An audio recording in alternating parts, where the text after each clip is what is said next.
From the sea! Hello, and welcome to the Saladcast on Sunday, the 5th of September 2021. I'm your host, Dan Train. Joining me today, Zachary Burgess. I am here. And Robert Kemp. No witty comment on anything that's happening around your very being right now? No. All right then. Rob is here also. The one roller. Here's the one roller. Yes, I roll ones with Oh, I see. with considerable accuracy. I mean, seriously, the probability of me rolling that many ones really low. Is that the, what do you call it, the added to your name? You know, your What my Kemp the title? One Roller. Yeah. Yeah. What are those, like, honorary titles called? Or, like, in Civilization that you get assigned, like, at the end of the game? We used to. Is that still a feature? Who knows? Oh, well, because none of us have played Civ 6. Well, Dan has a bit, right? I've played it, I just don't finish games very You haven't got to the end to see that. Yeah. I am, yeah. What is a name for those? Are they just titles, or those suffixes, or Well, then, are they I don't think- honoraries or I don't something? think they're anything in Honorific or particular. I something. think they're just because you get those in. You get that in like Jamestown, right? You get the little. You are the one credit clearer or whatever Oh, I see. at the end of the levels, depending on how well you do. Little medals. Yeah. I should have someone should just make a little medal. I mean, it probably exists, right? There's probably plenty that are like a D20 with the 20 up, right? Yeah, probably. I and the one. need the opposite, yeah. And maybe some stink lines coming off it. Definitely sounds like a thing that exists. So we played a game in Meat Space. Sort of. We played some Dungeons and Dragons. Yeah. It was At this point, old Dungeons and Dragons even. yeah. Like at least one version old at this point. Oh, really? It's been so long that there's been a new edition Yeah, since I'm we pretty sure. played it. Yeah, at least Okay. that box is what, at least 10 years old? I think we worked it out as. Or at least there was a picture. The first time we played it, at least, was 10 years ago, as Google told me. Yeah.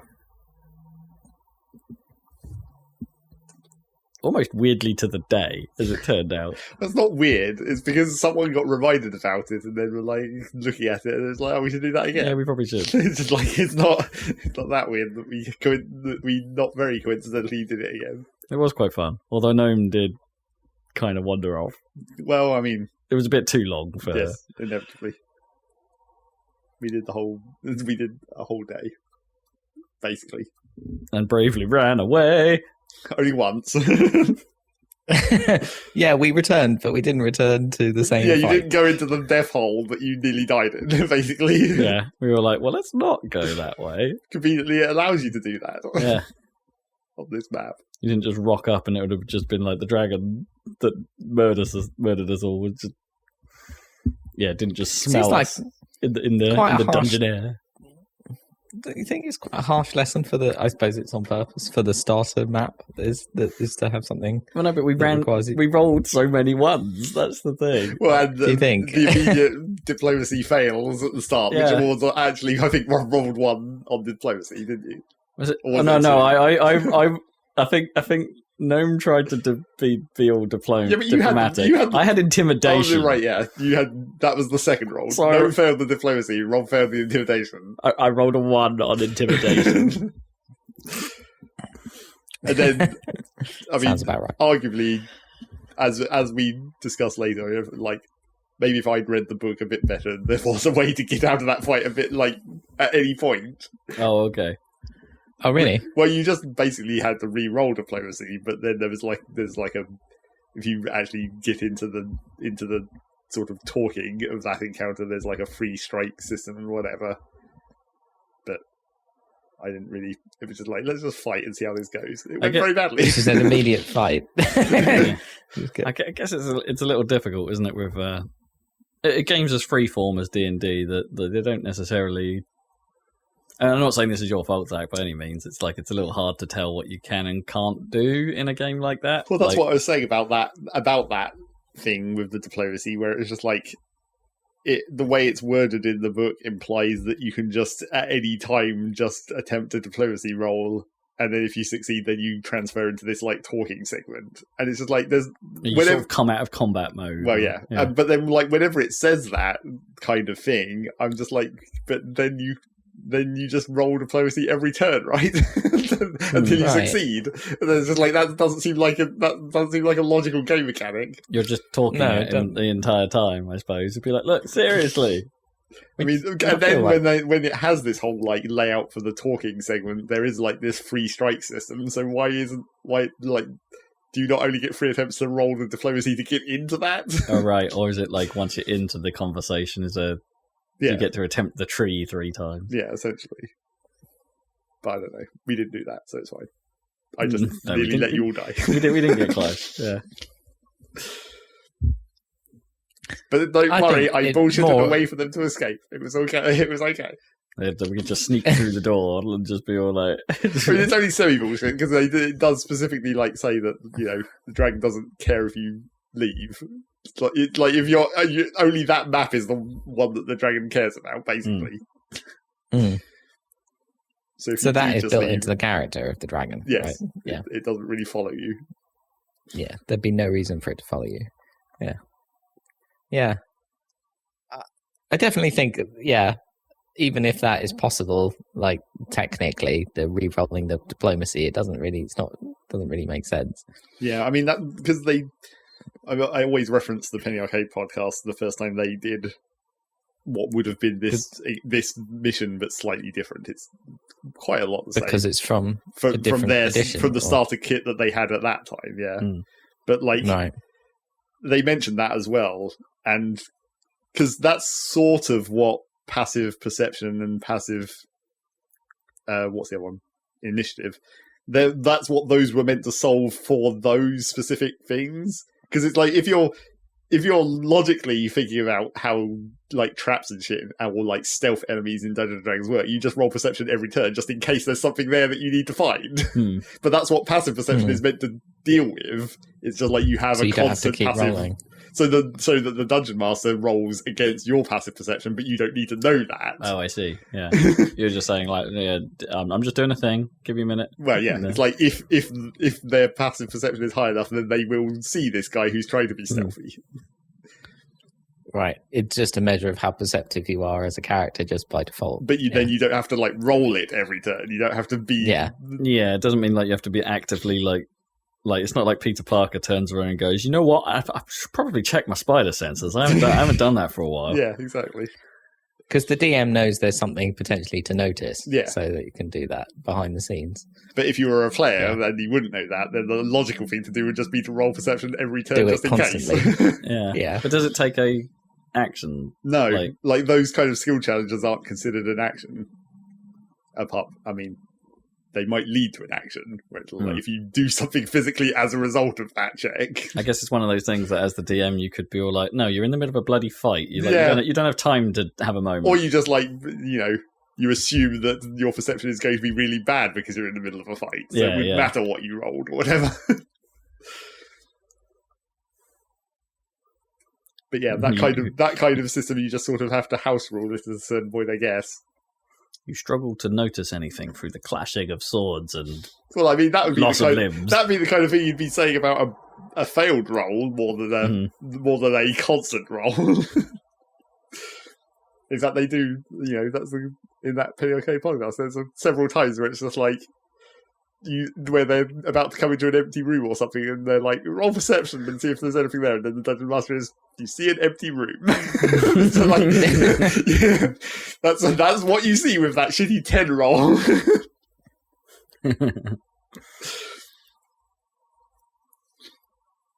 And what would you see if you were Rob and you rolled a 1?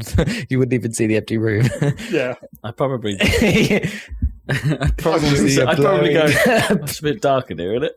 I think one time when they did roll like a 1 on perception, one of the actual Arcane dudes was just like, "You think about crepes." So, like, that's what a 1 on perception roll means. You don't perceive enemy, you just think about crepes. You're distracted horrendously. You roll a 1. I'm hungry. It's a pizza roll. Yes. You are so hungry, you close your eyes. A dream of burger. A dream of food. So if you roll a 1, surely you forget your own name. Not any longer. There's no critical fails in Dungeons and Dragons. That used to be the case. Well, yeah. It was mainly for combat fail rather than skill challenge fails. Critical perception fail was funny. Yes. That is pretty hilarious.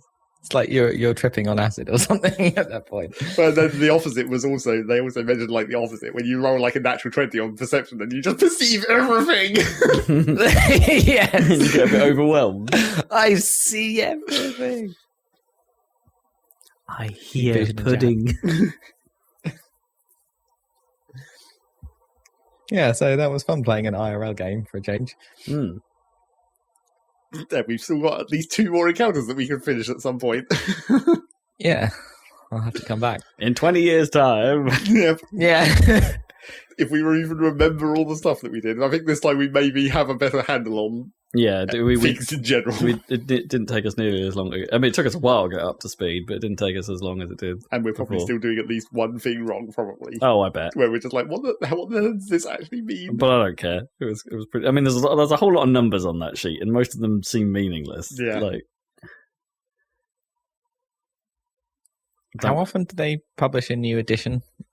I don't know. Every 5 years or something. Yeah, well, I don't know about, like, maybe recently every 5 years, but I don't think I think 3rd edition was around for a hell of a long time. Right. Isn't it just like there's like plenty of expansions and and scenarios? Yeah. If you're not the sort to build your own. And, you know, if we wanted to do that more in a better way, there's plenty of online versions of the whole system. Oh, sure. I mean, I've played some. It's not nearly the same thing. I've played Hero Quest, like on Tabletop Simulator. Well, sure. With the Cambridge crew. I wouldn't be surprised if someone's already put everything into Tabletop Simulator as well. Not legitimately, but No, probably exists. Definitely not legitimately, but there will be a mod to do it. Probably a Steam Workshop pack you can get hold of. Yeah. How does Tabletop Simulator work in terms of licensing? Do you have to like input the whole game in order to play it? Yeah. Right. So how does it survive? How is it a thing? Yeah. How has it not been sued profusely? Yeah, I don't know. Yeah.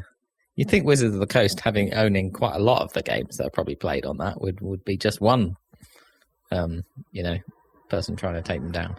Yeah, I wonder if there's any like Warhammer shit in there because they're the ones that will come after you extra hard. Yeah.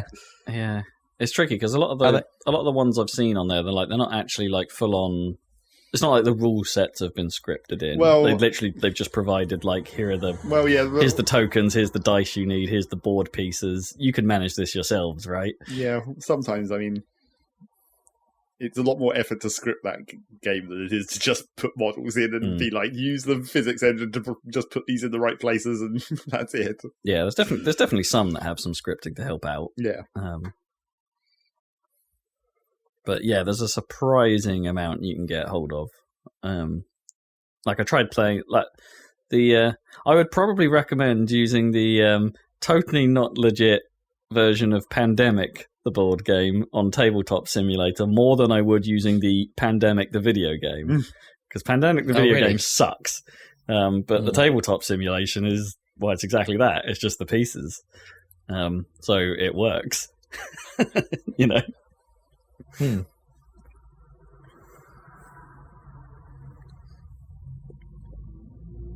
Are there mechanics of board games that it really struggles with?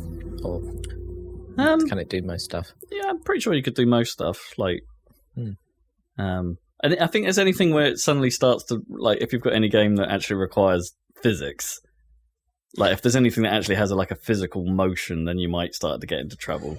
Like, I think it can model things like Sabutio and stuff like that, because there is actually a flick control and things like that. It does have physics. There's some stuff for that, but I don't know. Like, it's kind of like that's not the reason why you play Pog, right? I'm just trying to think of games like that. Like, then it's not going to have a good time.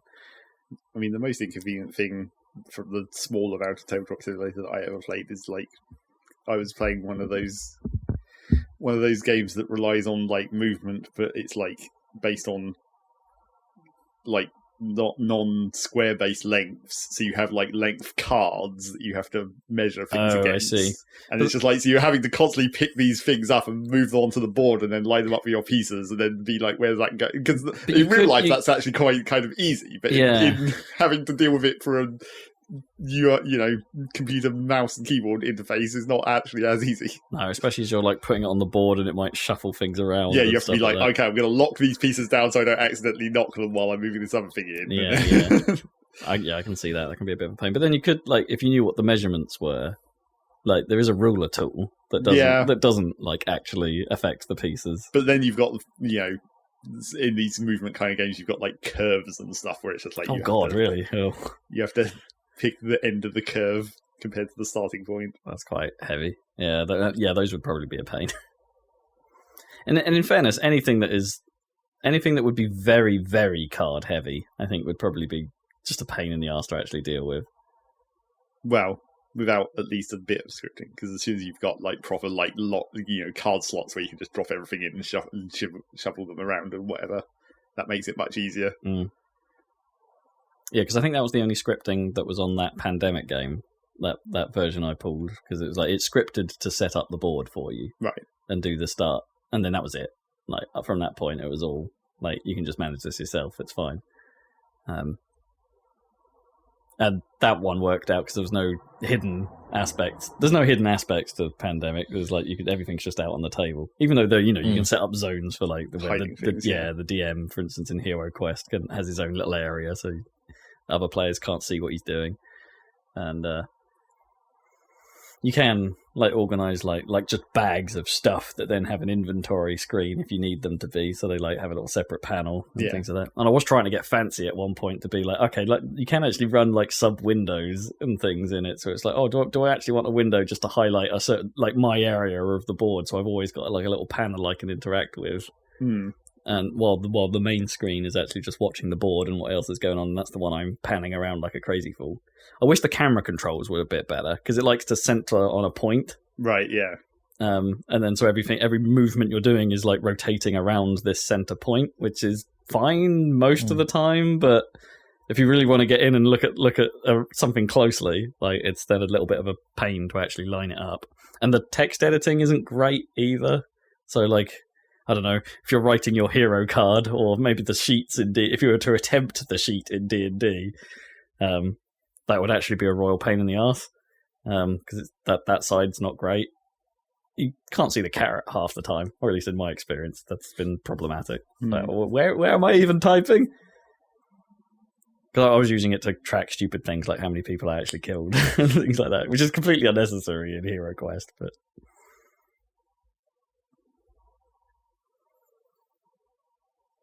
Tabletop Simulator. I'm glad it exists.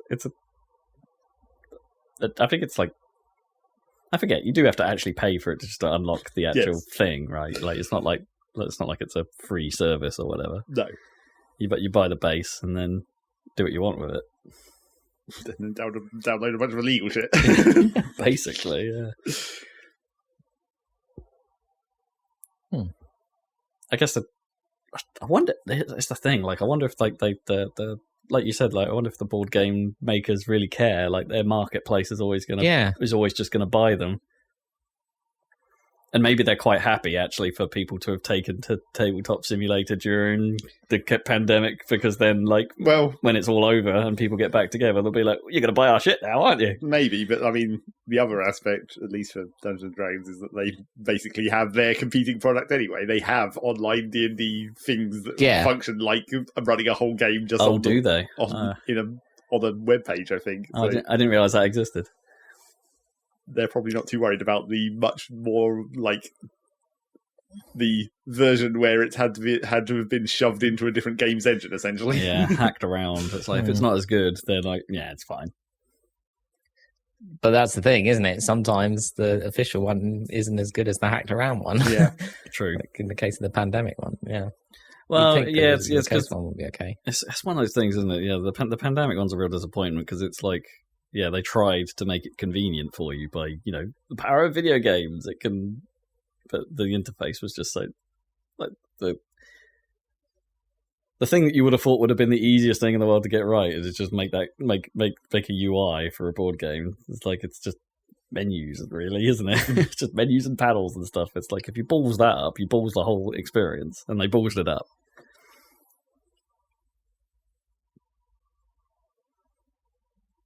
Bah, humbug. Bah.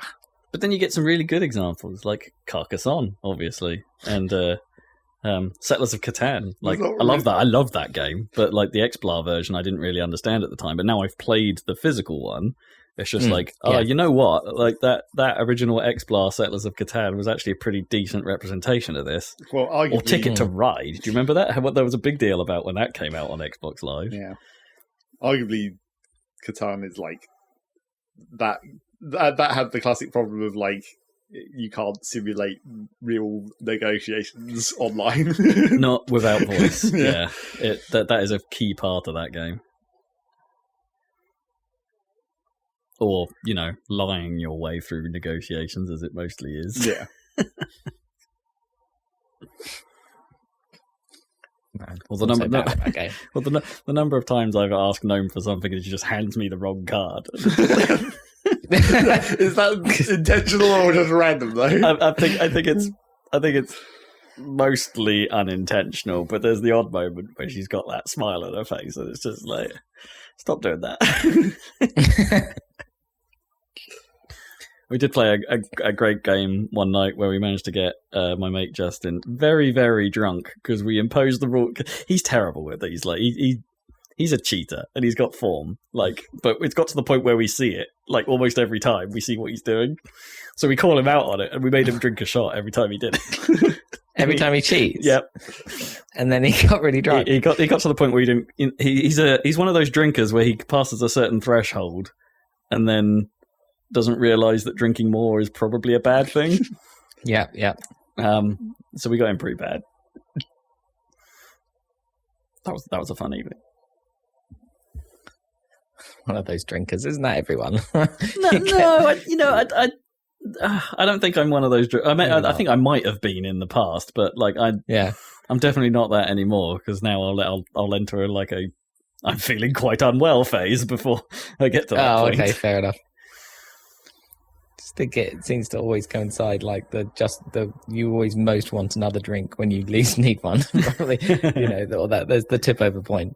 Yeah, definitely. Yeah, no, I'm quite like the fourth one or something. I think I'm too aware of my own drunkenness now. Like I think I gauge it constantly, and as a result of that, I don't necessarily get the benefits of being that little bit tipsy, because I'm judging myself constantly. Yeah.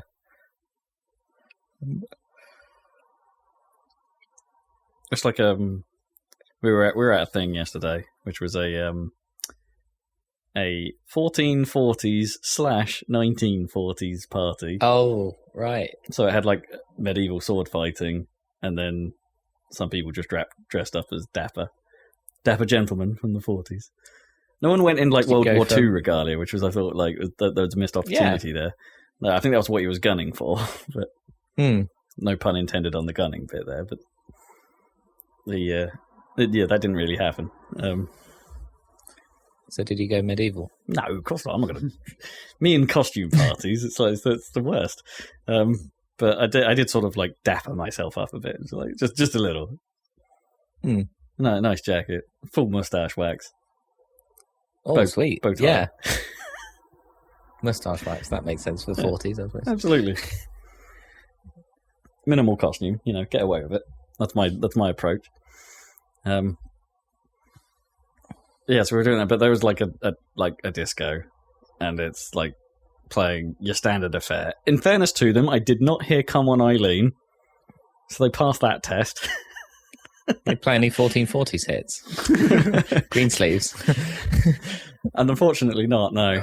I would have loved to banger. have hear some folklore covers of House of Pain or something. Just that'd be really great.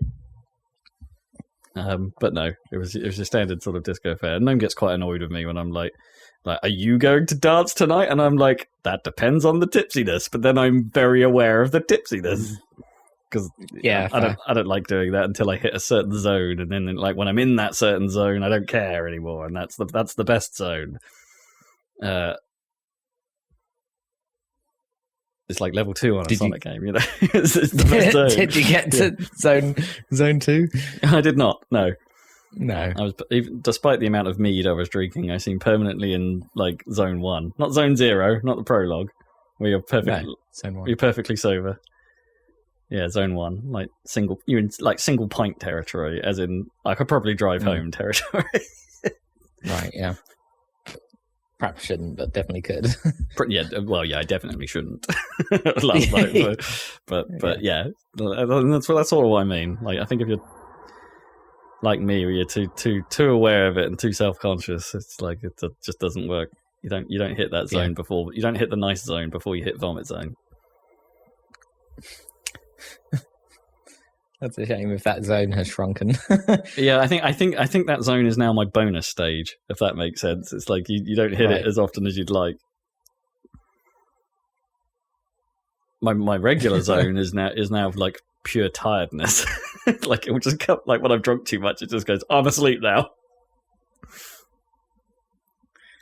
So you're in zone 1 and they're playing all the disco music, and then suddenly oh, it's the special stage. It's time to dance. I think I've also got to have confidence in the DJ, but to get in that sort of mood. There has to be you've got to have nailed it, and there has to be a period of time where you're going to have a good zone. This was not that. The mix was all over the place. No, that was very rare. Yeah. Yeah. That's what I got up to this weekend. How is everybody? I went to the RAF museum in Hendon with John and Vanessa and the Barlows. The Barlows. Yeah. And they had a good playground for Dinah. That was the main thing. With with both airplanes and tractors, as in tractors to drive airplanes around. I see. I suppose. Yeah. So that was the highlight. But it's quite good because we wanted to go to Duxford, but they had some kind of special flying day. But I think this is a more compact version. They didn't have Duxford tends to have lots of planes that are in bits being repaired and stuff and being put back together, which is kind of cool to see. But this was greatest hits planes, I think, RAF planes anyway, because it was within the kind of limits of London, so not that much room. But they did have big hangars. They had a Vulcan in the hangar, which is pretty big. Huh. So is this a special day, or is it just kind of this is how they operate most of the time, sort of? No, it's just a museum, yeah. Yeah. So, yeah, it was free, yeah. Yeah, so that was quite cool. Because that's the thing at Duxford, they've got the museum-y bit, right? But then most of the time it's actually just an operating airfield. Well, they do air shows and things, don't they? And I think they do flights, on normal days as well. They used to anyway. It's all. Used to know someone who in order to make the trip to come see me a bit easier, flew his helicopter and landed it at Duxford. Really? Yeah. Oh. And I met him there. I was like, hello. Your mate, the helicopter. I said, not a mate. He was my boss. Owner. Really? Yeah. Oh, right. Okay, fair. It's kind of cool. I don't think I've had a boss who owns a helicopter before. So. It was kind of fun. I went in it. Oh, nice. Didn't fly it, obviously. Obviously. Oh, you just sat in it? You didn't get to go up in it? Oh, no, I've been up in it, but just not in control. Cool. Not flying it yourself. Yeah. Yeah. That would be madness. Cool. It would just take a lot of training. Many, many hours. I've got a bit of I need some house grouse or house advice. Go on. In general, right? And the reason why I'm Okay. asking is because it's physicsy, right? So, in my living room, we've got a really long radiator along one of the walls, right? And we want to put a radiator cover on it. But I'm doing my research, as you do, and a lot of people are saying that's a terrible idea for efficiency. And I'm trying to think it through and be like, you know what? Actually, is it? Because it's like, the arguments don't make a whole lot of sense to me. Like, okay, obviously radiators are mostly not actually radiators; they are convectors, I guess. Yeah. So air comes in, cold air comes in bottom, hot air comes out top. Thumbs up. So I guess like putting a shelf on the top is mildly problematic for that, just for the flow, I guess. But then, like, if you left a gap at the top under the shelf, is that enough? That's like air escape there, right? Is that? So rather than going straight up, it sort of curves around. Yeah, making some amount of obstruction, not Sure. completely blocking it off. Sure, you're getting a bit of resistance, but is that a big deal, or is that just a little bit of a deal? Well, also, you don't want to put anything that will be affected by heat on that shelf. Oh yeah, naturally, yeah. You don't want to put candles on it. I suppose maybe the problem is you could end up with like a convection loop that's like limited to that part of the room rather than like encompassing the whole room, where if it goes all the way up to the ceiling straight away and then goes around. The hot air wouldn't be going back down that fast, would it? Or it wouldn't make as good a like loop because it would disperse the flow off the bottom of the shelf immediately. Right, rather than going to Possibly. rather than perhaps it flying upwards as quickly as you might expect. So anyway, that's the conundrum. And also there are some things like people are saying like, oh, but most of the time these things are made of wood, right? And wood just absorbs all the heat. And I'm like, I'm not sure I believe that as a statement either, because the wood's going to cool down, and it cools down by radiation, right? Well, I don't think wood absorbs that much heat to start with, really. Yeah. Like I don't total. think that could be that bad. I don't. It's just like that's it's just a big another problem. bit of mass in the entire room that's going to have to be heated up. And it's Yeah. just like more directly in Yeah. the heat flow, so maybe it like delays how long. That's what I mean. If it like if it just smooths the curve, that's fine. I don't think that's necessarily a good thing, though. Really.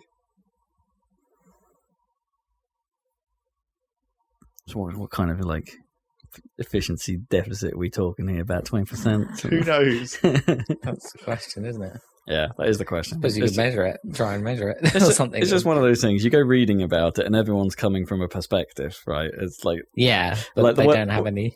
the worst one I read was clearly some guy who worked for a radiator company being like, but I'm going to be the honest guy here, right? And I'm going to take you through all the arguments. And then he was clearly anti-radiator cover. Like, you read through it and it's just like, this isn't a balanced argument at all. It's just like, you want to sell me some radiators. But isn't the You've already got radiator? radiators. Yeah. Is the radiator in that room behind the couch anyway? No. It's Well, it's behind. It's behind. Stuff. It's behind us. Well, there's not a lot there. It's like it's behind a single seater. That's okay. Because then you're already blocking like half the radiation part of the radiation. Some of it. Yeah, but it's the convection part, right? You Yeah. want cold air on the bottom, and you want it to go straight up. Basically. Yeah, we've got no plans to like furnish that bit of the room excessively. What you do is you get a bunch of computer fans and just build like a line of computer fans at the bottom that just shove air up for it like an actual. damn. Oh man! Just force the convection. And then, but you make sure you buy RGB ones, Yep. right? And then I somehow Yeah. somehow rig that into the Philips Hue system. Oh man! And someone's Tight. got to have done that before, right? I mean, obviously, Like you got intake and out Outtake. out exhaust fans. Yeah, Yeah. exhaust. Along the entire length of a radiator. Oh man, the thing is, I not like. that'd be so noisy. Well, Like, if you had silent fans, They would, they'd have to be big fans, right? To be quite quiet. But, Yeah, but then, they can't be bigger than the radiator. I mean, then the question is, Or- does that actually make it any more efficient? Like, because it's already making a convection flow from the cold air going in and the hot air going out. But then, if you increase the flow by like forcing it with fans, does that actually not actually help? Because Because it doesn't get warm enough by the time it leaves? yeah, or- because it's like it's not giving it enough time to transfer the heat, but then it's still got to transfer the heat anyway. So it's just like, does that actually make any difference? Because it's not natural. Yeah. Like, yeah, is that you're actually getting the most out of it? Or does it make literally zero difference in either direction? Yeah. I guess you're getting some extra heating from the fans. Well, true. Yeah. From the power that you're using to turn the fan. The little bit of electricity being used.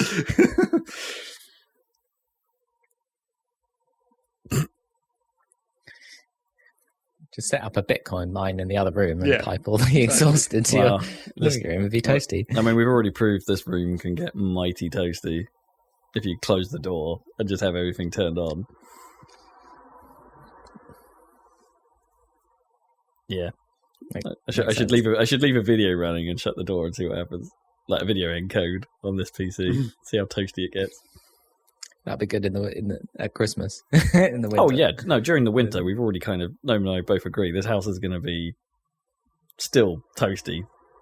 Because I'm not sure we've turned the central heating on properly yet. You haven't been here for even an autumn yet. Yeah, exactly.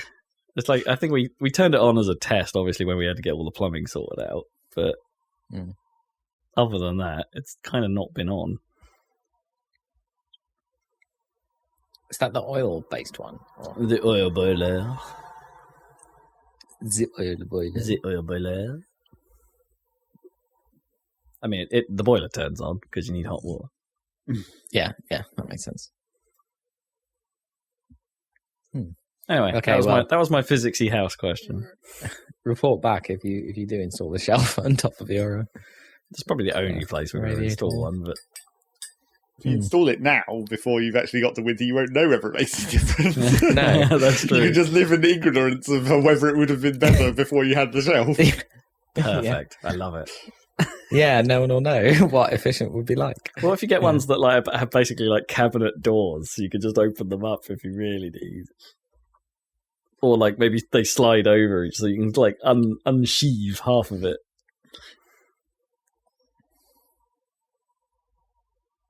You still have the shelf on top, I guess, but I don't know if the bit on top is the important bit, really. Not so much the sides.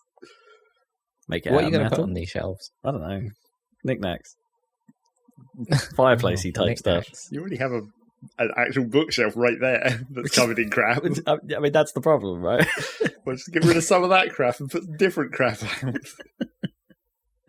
Don't become an old person with every surface being covered in crap. Have you met Noam? Well, it's fairly contained at the moment. At the moment, yeah. Well, that's the idea. You've got to keep it contained. I mean, yeah. We're making a show of it downstairs, but upstairs is a different story already. And we still haven't sorted out that one room where is just stuff. The room of stuff. The floor-to-ceiling stuff room. Like a treasure hoard. I mean, that the kind of waiting for the loft room? Yeah. I mean, a small portion of it is my games library. But it's weird how small a portion of that room is actually that.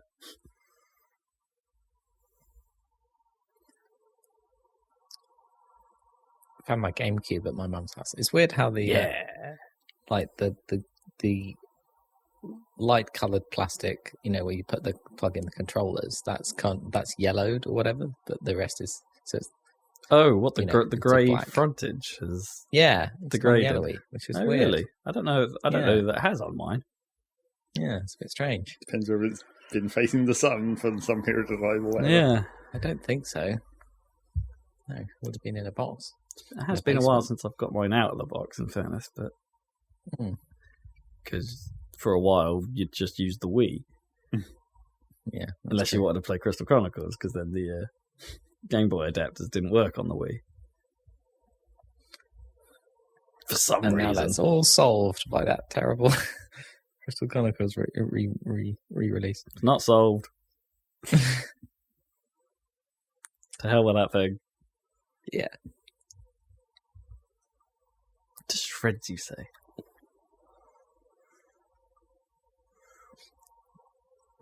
Yeah. I watched. I've got a little bit of film news as well. So I'll carry on this random section. Noam and I watched Cruella on Disney Plus. Oh, right. Okay. It's all right. Really? Yeah, it's all right. Starts off pretty ropey. Is that like, do you need premium thingy for that, or can you just watch it on Disney Plus? No, it's not Premier Access. It's now on. Oh, right. It's now on I regular suppose Disney Plus. I've got regular too. I could give that a try. Yeah, and so I think it's a pretty ropey start, but it becomes enjoyable. I wouldn't say it's great or anything, but it was all right. The trailer for that made me laugh because I think it literally starts with showing her as a kind of a rebel by like a top-down shot of the street in London where Liberties is, and like there's a pedestrian crossing to the left, but it's not lined up with the entrance to Liberties. So she just walks into traffic across that street to get to Right. Liberties. And I'm like, and it's like, oh, I don't follow the crowd. It's like, I do that. Everyone does that. Is that on that not, particular street. is that not just London though? Yeah. I mean, that particular spot as well. It's like, it's really convenient to like jink to the side to use the pedestrian crossing, and the traffic's really slow and wary around there, so you can just walk across right in front of people. It's like, that's not that much of a rebel thing to do. I've definitely done that myself. Lol. Yeah. But like, I don't even remember even the basic story of 101 Dalmatians. No, I don't really. But How do you not remember the basic story? It's like there's a bunch of They dogs and she stole wants the to get their dogs. skin. No, that's it. Is that That's that's the the summary. whole story? So there you go. And this film is how someone go up to want Dog skin. I mean, sort of. I mean, it's honestly- obviously sympathetic towards Gorilla, which is then makes the sequel quite problematic. In that, like, Right. well, what is now the sequel? I guess it makes the actual 101 Dalmatians like there's a missing piece here now. I mean, she's literally called Cruella de Vil. I mean, how more evil a name can you get? I mean, that's sort of they touch on that. Is it her real Yeah. name? I mean, spoilers, no. Okay, good. That's the thing. It's like if you do end up with an evil name because your parents called you that, then that's one thing. But if you've chosen to have an evil name because you want to have an evil name, that's a different thing. It's not because of evil. It's because of fashion. Well, yes, obviously, because that's what Right. she's all about. Fashion. Dog skin. It's like it's almost the DeVille wears Prada. You know, Right. Yeah. almost. I mean, it looks like it's going to go that way, and then at one point it looks like, oh, this is Sewing Bee the movie, and then it's sort of not, and then it's Heist movie, and then it's sort of not. Yeah, it's a lot of things. And as I said, it's kind of all right. It's kind of all right. Are you gonna go see the Marvel film in the cinema? I don't know. What's the new one? Because Shang-Chi. yeah, I mean that one looks way more interesting to me than Black Widow did, and it's like, Yeah, and I still haven't seen definitely. Black Widow, and I'd quite like to, but I'm not worried about it. Yeah. I mean, I've I wish seen this one was on the Disney thing rather than having to go to the cinema. But maybe it's sure, time to but go. then Premier Access is really expensive, isn't it? It's like Yeah, it is. Yeah, it's not just a rental, is it? It's like 30 quid or something it's Um, it's pretty ridiculous. because they're expecting you to watch it with your family, which is for the same price you'd spend going to the cinema. Going to the cinema. Yeah. Wow, okay, no, 30 quid for taking. If you had a family of four, you'd be lucky to get everyone into the cinema for 30 quid. But Yeah, but still, it feels a little steep. definitely. For a film, like I'd second guess spending 30 quid on a game half the time. Mm. And yet the sort of duality of my being is like I wouldn't blink twice at spending 30 quid on pizza. Like, Yeah, well, it's pizza. I know it's so strange when you think of it that way. It's like I'm a cheap ass gamer, but definitely not a cheap ass eater. Yeah, so I thought, I'll probably go and see. Well, the main thing is Dune is coming out, and that's a deal. Mhm. That's got to be done in the cinema. So that's the big one. I mean, Big yeah, one. that's got IMAX written all over it. There, Yeah, it really does. I think it was filmed in IMAX, wasn't it? Yeah. So I'll be honest, I don't really miss the cinema. Yeah. I went through a phase of Yeah. I go through phases with it. Like I went through phases of quite liking it, and then being somewhat indifferent to it, and then liking it again, and I'm very much in the indifferent to it phase.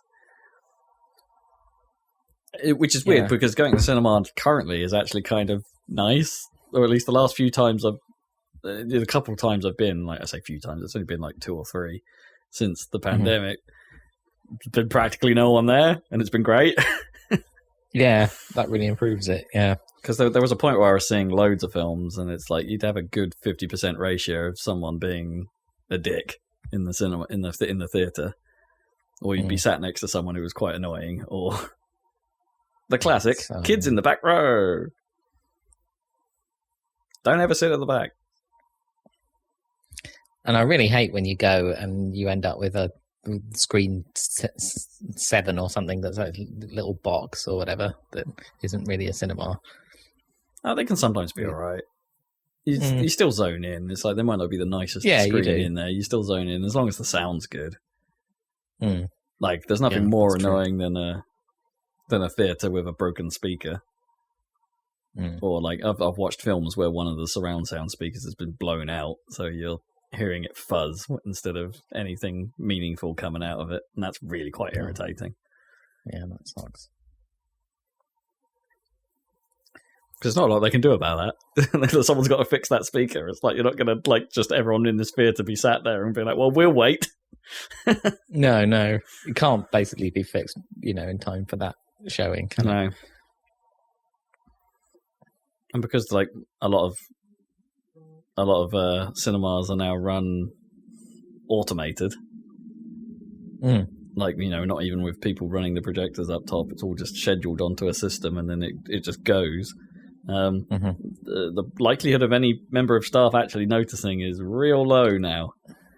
Yeah, now you have to go. Used to be the projectionist was on it the whole time, right? Oh, yeah. Trying to make sure it was played as well as possible. And now if there's no one there at all, you have to complain. Yep.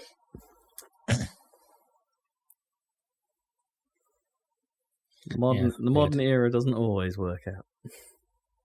I mean, I get it; it makes total sense. But there's just those theaters are unmanned a lot of the time now. The only time they come in is at the end, right, to clean up. Pretty much, yeah. But yeah. The Simnia. I'll let you know if I see that martial arts Marvel. I like Awkwafina, basically. If she's in it, then I'm in pretty much. Sure. She's always good value. Good value. You spent well. Yeah. Should we switch to games then? What's going on in the world of video games? Not much, as ever. No, even though Gamescom happened, Gamescom always confused me. Is there like 2 of those a year now or something? Or I think there might be. Did we do one earlier in the year? It seems weird. Anyway, it didn't seem like such a big event this time. Naturally, like it's not. There wasn't a physical presence. It was a digital-only affair. But Jeff Keighley ran a show.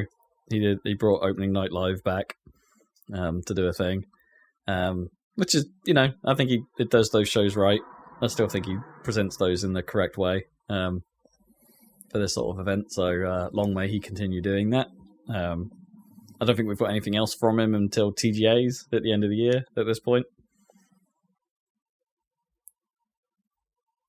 So there's that.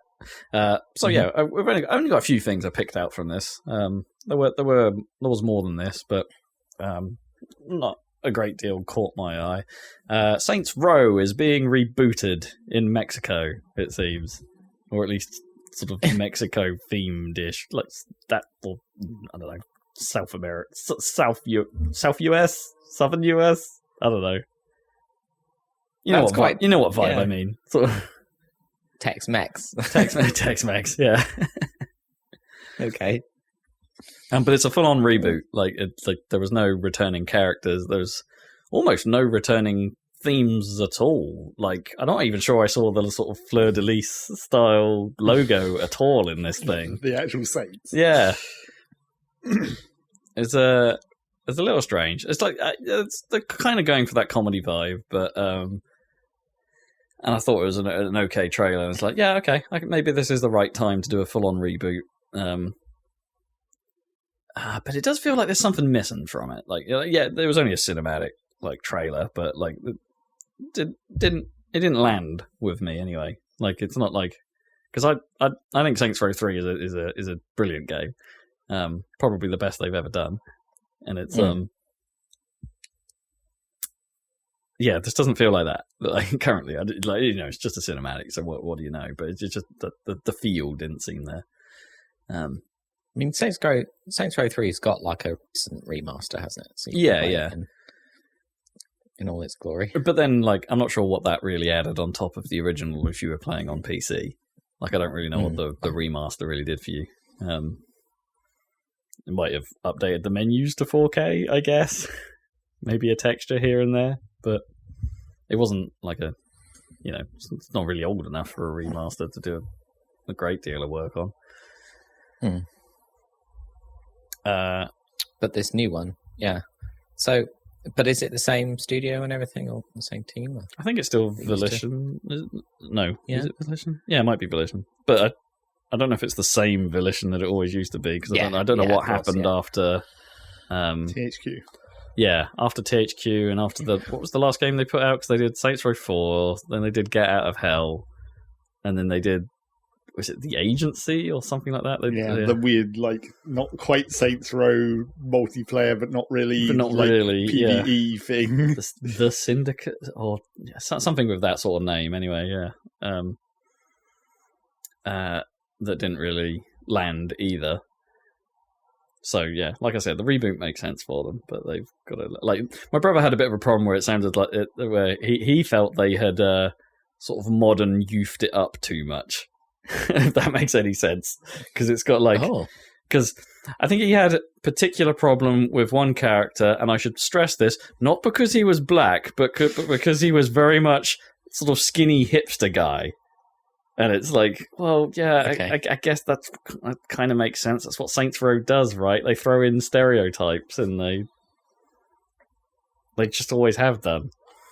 But it sort of felt, and I can see where he's coming from. It kind of felt like, yeah, they're just stereotyping this up. Like the gang they showed was just like, oh, this is de las muertas, kind of like. Sort of that sort of like, you know, face tattoo style Mexican-ish gang kind of look to them. And it's not like a subtle, is it? Like, no. Saints Row. Like I mean, the stereotypes portrayed in Grand Theft Auto are not that subtle, and then Saints Row goes a step further than that, right? I guess that's the idea. Yeah. Like, they just they're supposed to just be making everything crazy as possible, and this. Well, are they though? I mean, that's what I mean. It didn't feel like it felt like it was just stereotyped, but not crazy. Saints Row 1 wasn't anything like Saints Row 3. No, and to a lesser extent, you could argue like Saints Row 2, which I think has a remaster coming.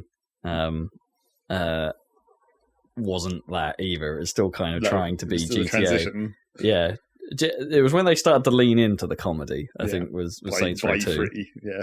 Oh no! Two had comedic elements. Yeah, it didn't go full ridiculousness like 3 did. No, but Reynolds. There's probably very few cutscenes in any game ever that are going to top the Burt Reynolds scene in Saints Row 3. Saints Row the Third. It's fantastic.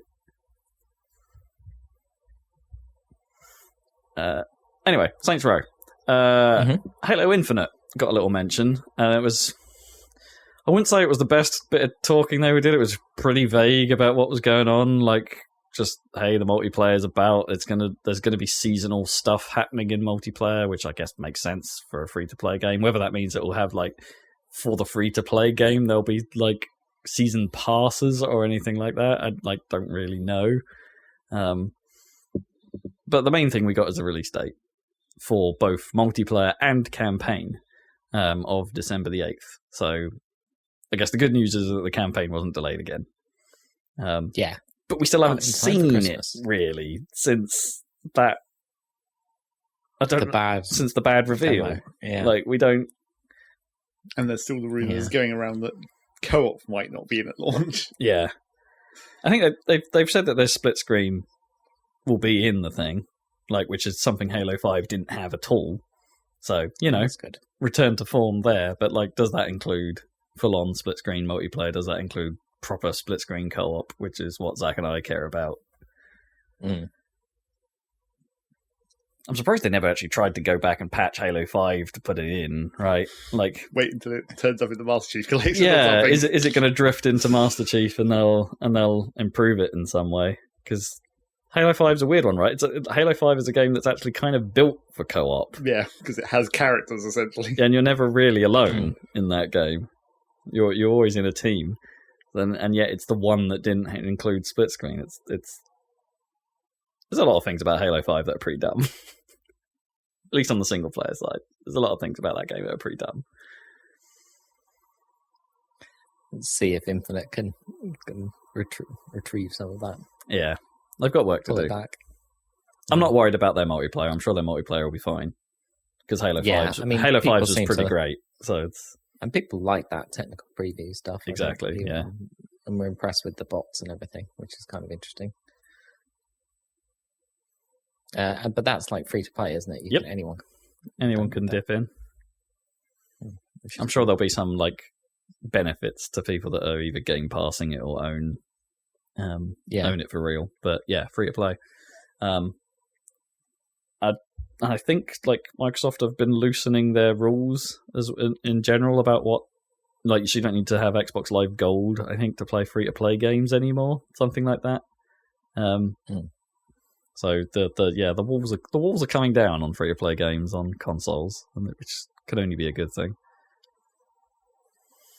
I want to briefly mention Teenage Mutant Ninja Turtles: Shredder's Revenge, because I think this continues to look great every time they show stuff. So it's a new brawler, 2D side-scrolling beat 'em up, made by the same team, or at least what became of the team that did Scott Pilgrim versus the World, the game.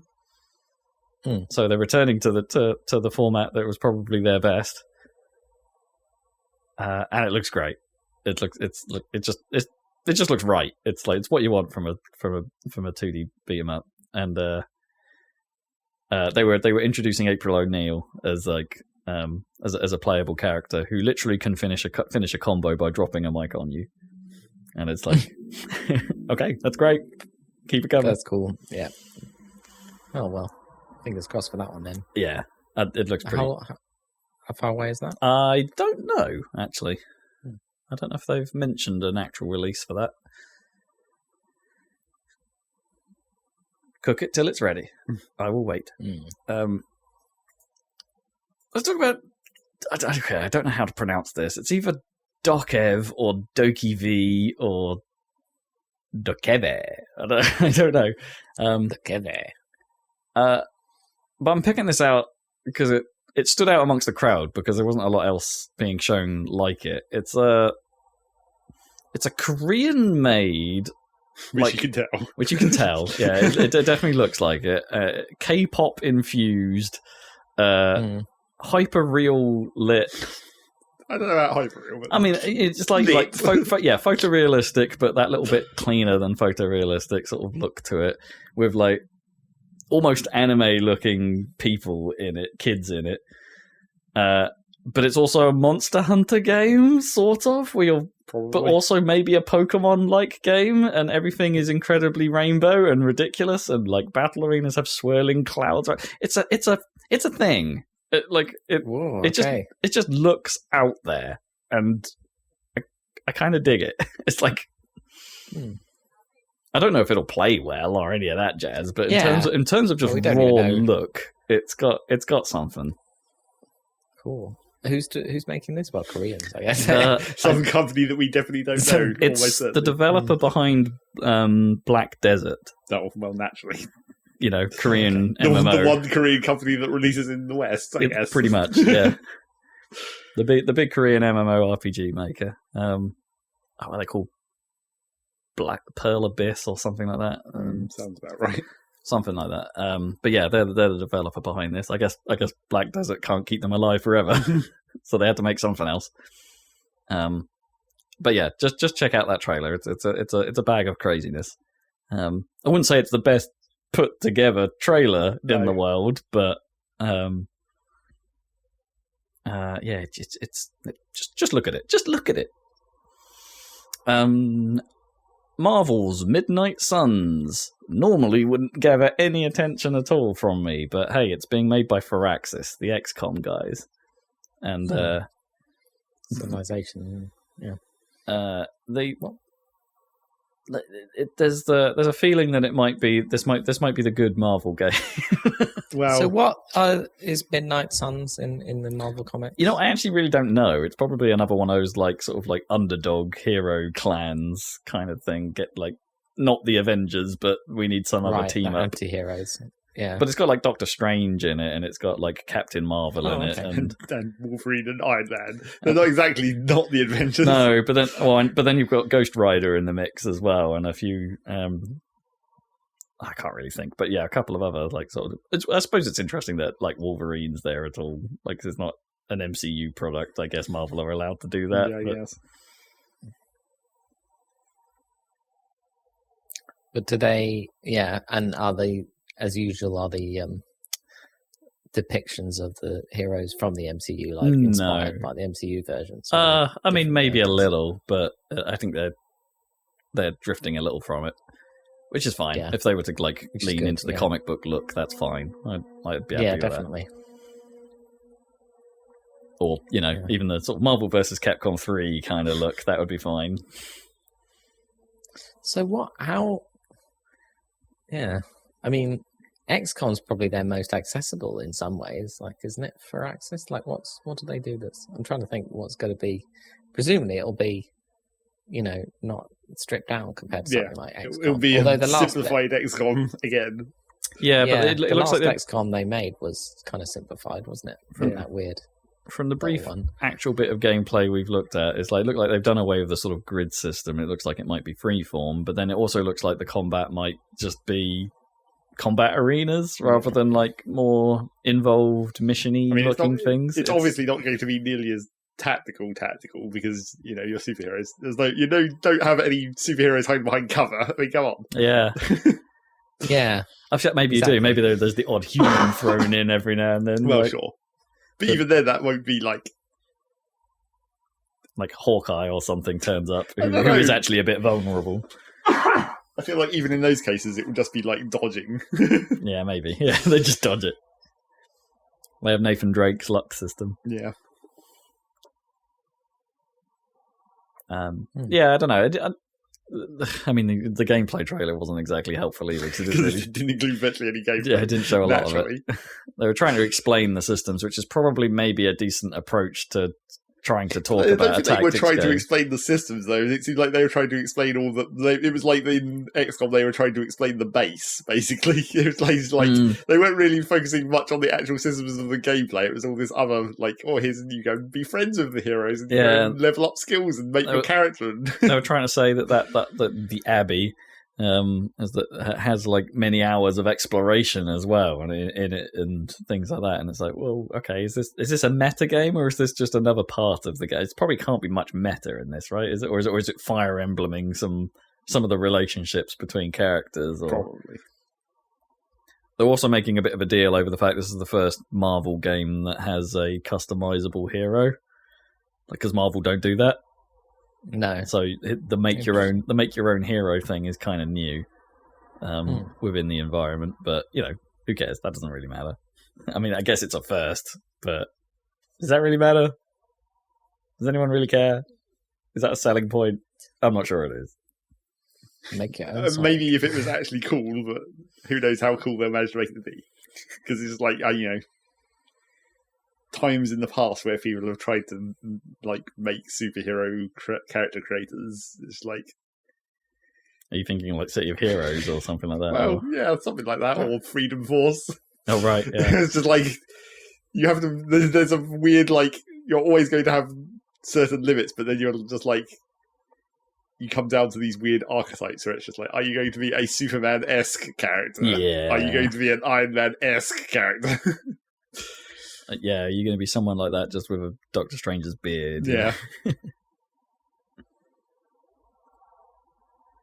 You see that Spider-Man trailer for the new one? I think so. Yeah, Yeah, with Doctor with Strange. Doctor Strange is in it. Yeah, the sort of start of the multiverse setup sort of thing. Did you see the fake trailer that came out slightly before that everyone lost their shit about? And it was like, oh, that's not actually the trailer. No, I didn't. I didn't see that. What was in the fake trailer? I don't know. fake. All I know is that people were like actually kind of pissed at the real trailer when it didn't have all the cool shit that was in the fake trailer. Was it like a fan-made trailer? I don't know what how that actually went down. Weird. Multiverse trailer, like maybe there's many versions of the film and you don't know which one you're watching. Goes back to the fake Smash Bros. Reveals where it's like they were way cooler than the actual ones. Oh, the actual ones are kind of cool. Well, sure, but I mean, in that one specific instance I was talking about, like the December one, the Grinch leak or whatever, where it's like those characters were way cooler than Incineroar and Ken. So apparently it makes sense, but all of these Marvel ones for this phase are setting up this multiverse stuff, but of course they have to be released in order, and now that includes all the TV shows like Loki, and it's all controlled by Disney, but it isn't, because the Spider-Man release is controlled by Sony, and they might delay it because of COVID and stuff like that, and it just mucks up everything, because then they can't release the story streaming doesn't fit. Yeah. So it's kind of they're in a kind of a interesting situation. Would Sony do that? That's an interesting question, isn't it? Like, because they're probably making more money off having the relationship with Disney right now than if they weren't. Yeah, you think? So. Yeah. But probably, it's not like probably Disney wouldn't have a problem with just like kicking Spider-Man back out again. Just be like, we made this deal to get him back in here, but if you're going to piss us around, get him back out. Yeah, I mean they wouldn't have a choice. In fairness, well, obviously, but yeah, you're probably right. Disney probably wouldn't care. And Spider-Man fans are probably going to get something down the line anyway. Well, presumably there'll be some kind of... They're just because after they've introduced the whole multiverse thing, Sony could just make another Spider-Man. Yeah, they sure could. Well, they've already done it like twice themselves before the third time, and they've got the multiverse. Oh, what's it called? Into the multiverse. Spider-Man Into the Multiverse. Yeah, the animated one. Indeed. So there'll be another animated one, presumably. That was a massive success. Miles Morales reveal coming to MCU soon. They have to do it, right? Well, eventually, they have to do it. Yeah. Eventually there'll be Miles Morales in MCU, yeah. Marvel. And the only other thing I wanted to mention was the gunk. Just because, hey, that thing still exists, and you're still sucking up gunk. We still haven't seen a lot of it. And apparently that thing's out in December. And you'll be sucking up all the gunk. Yep. Vacuum up all the glurb. It's, it's notable to us because it's by the, what do you call it? Steamworld. Steamworld, that's it. Steamworld team. Which is obviously... Zach enjoyed? Well, those games, yes. But as we said at the time when they first revealed this, it's like, this doesn't seem to be linked to the SteamWorld universe in any way. No. Unless it is. But, SteamWorld it's also not really the same type of game either. No. It's very much bigger scope. Well, maybe. I mean, 3D.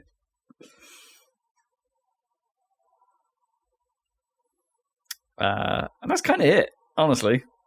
I mean, it's not it in the news in general, but there's stuff going on with Twitch that I don't fully understand, so I can't probably comment on that. It's not. There's all kinds of bullshit going on with Twitch, as always. Yeah, I'm not following it closely enough to really weigh in here. Do you end up watching much Twitch? Like what? Basically, no. Not. I did. I went through a phase of it, but not so much. if I'm going to watch some like gameplay, I will I don't tend to go to Twitch for it anymore. I just watch a nice video, such as those from Happy Salad. Indeed. Check out our YouTube channel for all of those. Shameless plug. But no, seriously, that's sort of what I do. Like I'll check out a Giant Bomb quick look or something like that, or watch a review from Easy Allies, or that's my type of consumption. I'm a traditionalist. Yeah. How about you, Zach? You watch any Twitch? Not really. I mean, there was about one person that I would have even bothered, and it's just like, obviously the problem with Twitch is, not on demand. It's all live, especially now when they're literally all live because they can't even have, because they got rid of that feature. Yeah. Oh, really? Can you not play stuff back? No. You used to be able to make. Well, you can sort of clip a show, but make clips. But even those are temporary, right? Yeah. They don't live forever. Yeah, it's all temporary. Even the ones that are left. But there was about one person that I would have cared to, but then he started uploading to YouTube anyway. So I was just like, well, problem solved. And there's a bit of a exodus, isn't there, of some of the biggest streamers moving to YouTube gaming of all things. There'd always been like this. Oh, really? There'd always been like the suspicion that might happen eventually, but that's the same problem with all of the platforms, where it's like they're all constantly on the edge of fucking up. Well, yeah, and the market is so like it has the problem. Well, I don't know if it's a problem or not. Really, I've never really decided. The whole both YouTube and Twitch and any of these sort of online systems have these sort of the 1% skew, right? Where all the money is in the 1% of creators, or maybe even less than that. It's probably 0.00001. Yeah. So, but they have the power, and they I don't know if it's just me, but these top streamers always seem to just be like, I'm following the money wherever that is. And it's there's a. And again, this is going to come out more derogatory than I mean it, but there feels like a sort of a greed to the streamer land, right? Like, even if you're one of the biggest streamers, they just always seem to go, the money's over here. There's more money over here, so I'm going here. Yeah, but I don't know if they do exactly for streamers specifically, because it's also much based on, direct donations and whatnot. It's not like ad revenue is coming off the service. Yeah, like, what's it? It's more than like the features, somehow, I guess, of Twitch and just like so integrated with people's workflow almost for streamers at this point. To a point. And then there's Twitch Prime, which is into it all as well, which I don't really understand fully. Which is just like another layer of the donation economy, essentially. But I don't think they're necessarily worried about that kind of money, like what platform they're on, so long as they can still get donations in a reasonably convenient way. Which, I guess in YouTube's case, it's not via YouTube, right? They'd probably do it through Patreon or something. Well, YouTube still has like super chats, which is their super chats. You donate money to basically like have your chat message highlighted. Is the way it works on YouTube's thing. Okay, so that is their effective donation system. So they do have one. It's not quite as fully featured as all the Twitch Prime and all the Twitch had all that stuff. I thought Twitch had literally like had their own sort of Patreon-esque system where you could be a paying subscriber. They do have like subscription tiers and stuff like that. So to specific people, not just to Twitch. But so basically, Twitch has the features, which is why it was the most popular one, and why YouTube gaming didn't immediately take over. Which is a slightly strange argument, given that Mixer had all the features and then some, and it still didn't take off as much as Twitch did. I mean, that was the Mixer situation was very weird because, like, it seemed like it was working well enough, and then Microsoft just sort of gave up. Yeah. So that may not have been anything to do with like. It was a very Google-like move. It felt, didn't it? It's like, this isn't working as well as we hoped. We're just going to can it. And then, which is weird because they then tried to push everyone to Facebook Gaming, which still isn't really a thing. Yes, that was just a weird, like, I don't know what they were thinking with that move. I mean, because they sort of work with Facebook quite closely. Sure, but it wasn't like Mixer was their own personal thing, and you would have thought that would be the way to skim the money off of it. I mean, maybe they had some deal with Facebook where it's like, we can't really have a competing product with you. Maybe. But everyone says that Mixer was probably the best competitor to Twitch there's ever been. Yeah, I mean, they're not wrong. I'd kind of agree with that. And the interface even if you were watching on Xbox, was pretty neat. Yeah. The way you could move around it and interact with it was pretty cool. Supposedly, the Mixer back end was pretty good for like just quickly, like a lot of stuff that you sort of have to do outside of Twitch to make things on Twitch look as good as people have nowadays was just sort of built into Mixer. Right. It did mildly annoy me that maybe this was why Microsoft pulled the plug to a certain extent, because they pushed it very heavily on the Xbox Dash. Right. So you only had to move like a tab, and then you'd be like filled with like, here's what's going on Xbox, and it would just be filled with streamers. Yeah. All from Mixer, and it's like it perhaps bloated that if you were like me and didn't really care all that much. It's like, yeah, great, Mixer exists, fine. Like push it. I'm not interested in that at all. I wanted to get to the games more than I do the interaction. I don't think that's a reason to kill it. No, no. That's just a classic Xbox UI problem. Yeah, and I think that was a flawed approach, and it was a bit floody. But hey, Xbox has a history of experimenting with social stuff in this way, so it's like it wasn't particularly unwelcome's too strong, but it wasn't. It wasn't that annoying. It was just there.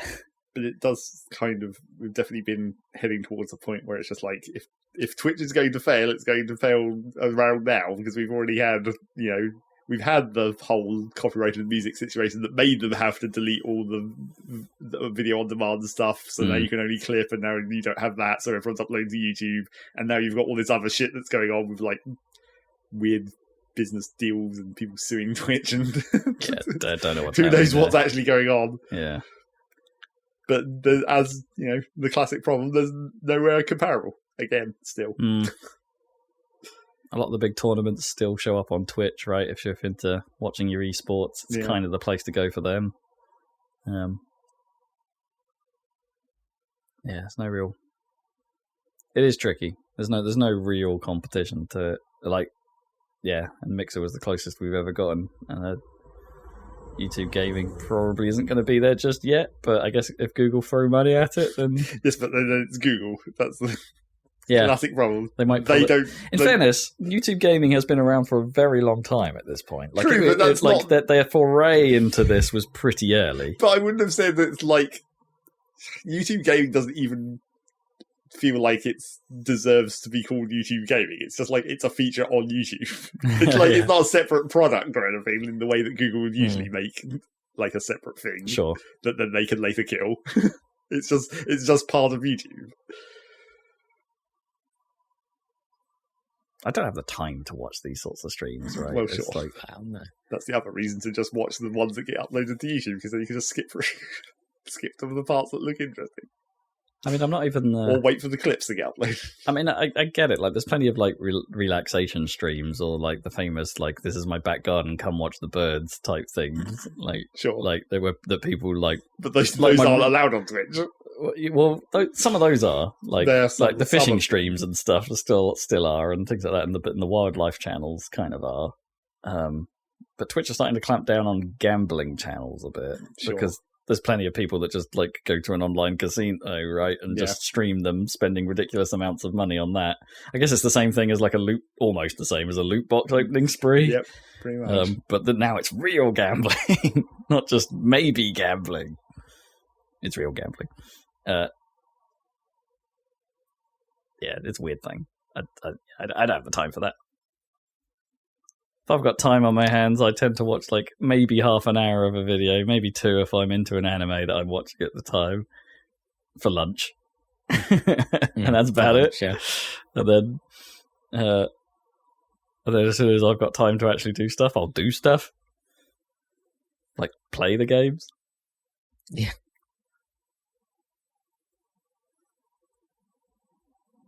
And that's new. I was trying to work out. I was a bit confused about Donkey's streaming of the Kanye West album, Fake. He did that on his Twitch stream, but then, like he did it as a joke, obviously. Like before the album was released, Donda, right, the new Kanye West album. No idea. It's just come out, and that he's been doing weird listening parties, and then Kim Kardashian came to one of them in a big wedding dress, even though they're getting divorced or something. And Okay. and like Marilyn Manson is there, even though he's been accused of all this awful stuff.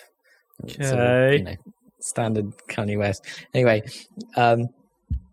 when Donkey was streaming on Twitch, like a made up, like I'm gonna leak Donda, the new album, and then he just played a bunch of like weird sounds and like children's music or whatever as the tracks. But then, which was kind of funny, and it was like, oh yeah, this is genius. But then, did he have a section where he was actually just him saying "poop-de scoop-de whoop" for a while? Well, that's just it. It's like the poop-de scoop thing because one of the like meme children's animation, I think, songs that Donkey used, a clip of that ended up on the actual album. Oh, really? And yes, I think so. Like 2 seconds of it or something. Oh my god! And I'm not sure if it was Kanye himself. I mean, Kanye produced that. Obviously, it's his album. Yeah. Or someone in his crew was watching Donkey's Twitch stream or something, and like it was played in full that stupid gabba jabba jabba or whatever it is, right, yeah. at one of the listening parties, and it's like, what is this? Did Donkey's joke really make it onto a Kanye West album? Like what? Or was just like that a meme that Kanye liked? Because it's not. Oh, maybe, it's quite maybe. old at this point. Yeah, it's an old meme. So yeah, weird. Yeah. So Twitch, yeah. Gabba jabba jabba. Because I don't remember that meme originally, personally. Yeah, do you remember it? Well, I mean, I was aware of it, but it wasn't like one that I knew exactly. It wasn't. It wasn't that dank. It was. I mean, supposedly it was fairly dank, but I don't think it was just like it was one of those ones that was like really popular, but like not in your circle. Yeah, or not like publicly popular. I don't know. Underground the dankest. See, I wasn't aware of it at all. No, I'm still not aware of it. Really, even if you say maybe Ye just likes dank memes, and he just decided to stick some of that one on. Is that how we shorten it now? Just Ye. That's how he shortened it. Oh god, he's trying to change his name to Ye. Just Ye. Or Yay!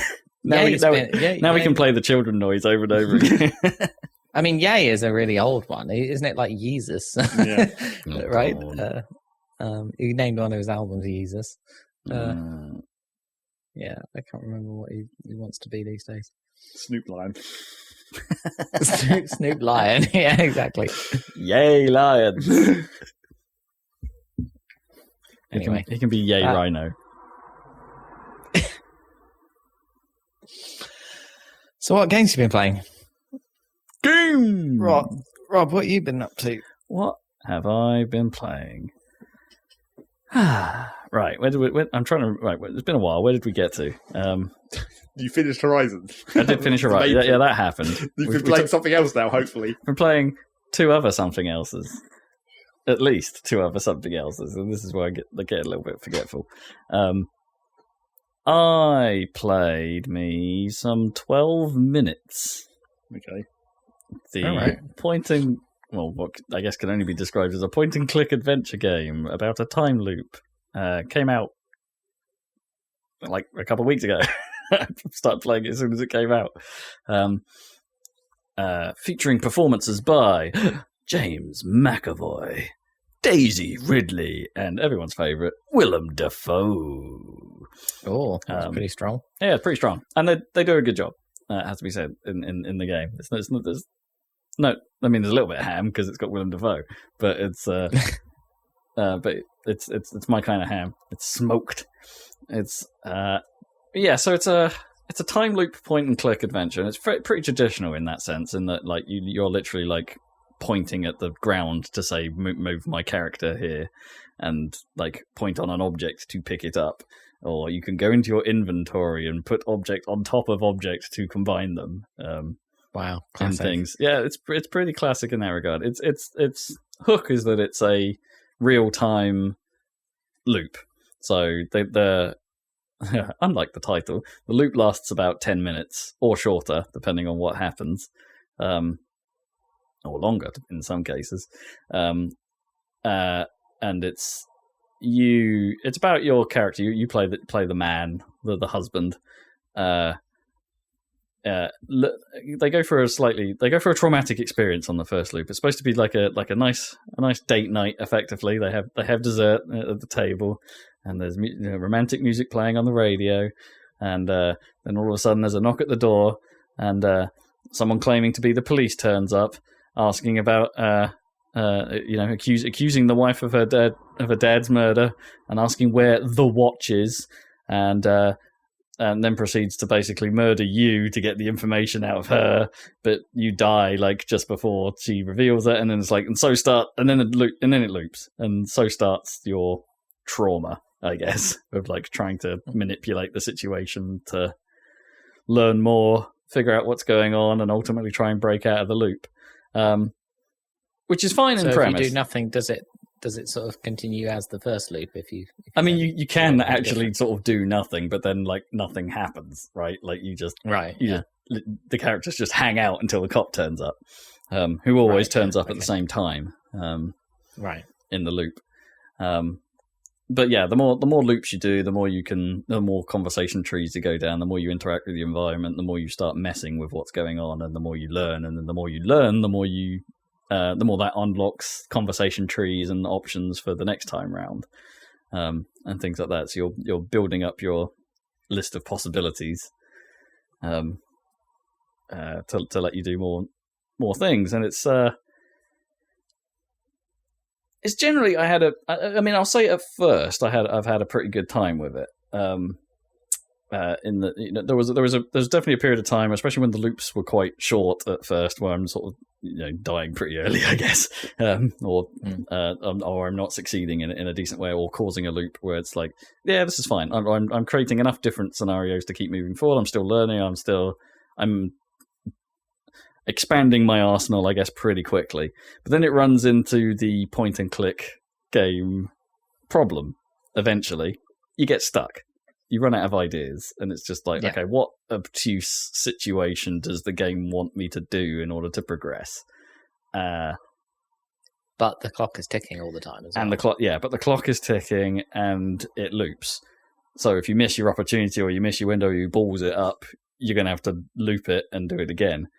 And that's where some, it's sort of, instead of solving the problem of like an obtuse puzzle in a point and click adventure, kind of just exaggerates it, right? Because you're having to go through the loop again to get to the point where you want to do something different, and so you perhaps going to have to go through the setup again. You're going to have to hear the dialogue again. You're going to have to, it's a problem, because I'm stuck again where I am right now, and I haven't touched that game in about a week and a half.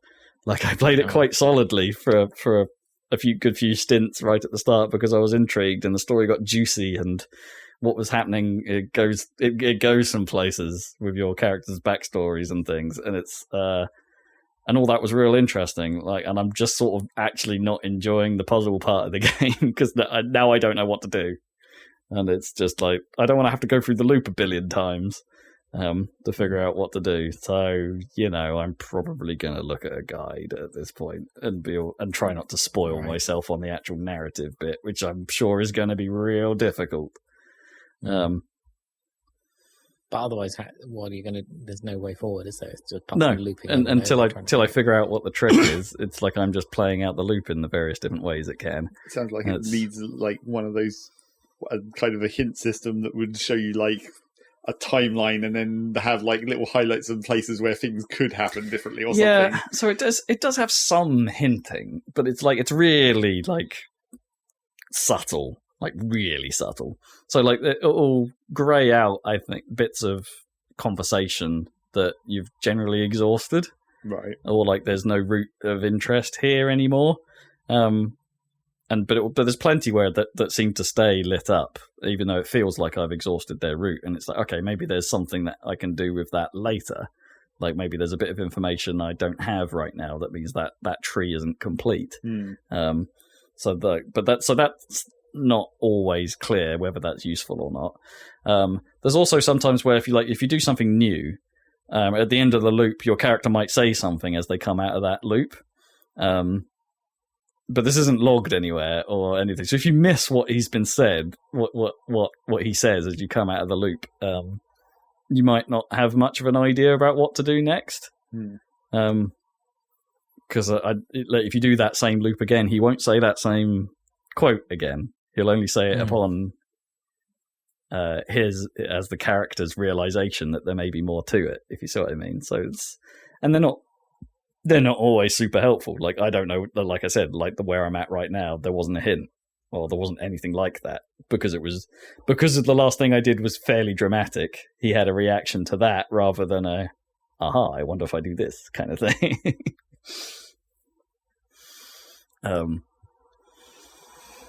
Yeah, so I don't know. I need some help, and the game's like got no way of giving it to me, as far as I can tell. There's clearly some secrets in that thing, because the achievements are all kind of like not obvious. You don't seem to get achievements for progress. You get achievements for doing, like, the only achievement I got is for watering a plant, and I think there's another achievement related to something to do with watering this plant, which I'm pretty sure is like unrelated to the rest of the story. And there's a few other. Most of the achievements all seem to be listed like that, apart from maybe one for actually finishing the game. And I hear there's multiple endings to that thing. Some of which are dial-in endings, some of which are you can break out of the loop early in some way. But I haven't encountered any of them yet. So yeah, I don't know. I honestly don't know. I think it might be like slightly less of a hassle to have actually played it on PC. I'm playing it on Xbox. Like, so you're doing the pointing and clicking with a controller, which is probably not ideal. Whereas, on a PC, you just have a mouse, which would probably be better. And as I say, I don't think the performances are bad. You're just hearing them quite a lot if you're going through a loop several times, which is a shame. It has that sort of slightly frustrating thing where you can be ahead of your character sometimes, and because the character in the game hasn't figured out what you as the player has figured out, you don't necessarily have the conversation option available to you yet until you've done something else. That hasn't happened very much, in fairness, but it's happened a couple times where it's just like, I know what's going on. How do I make you know what's going on? Right, because you need to kind of demonstrate it somehow, yeah. But that solution might not always be super obvious.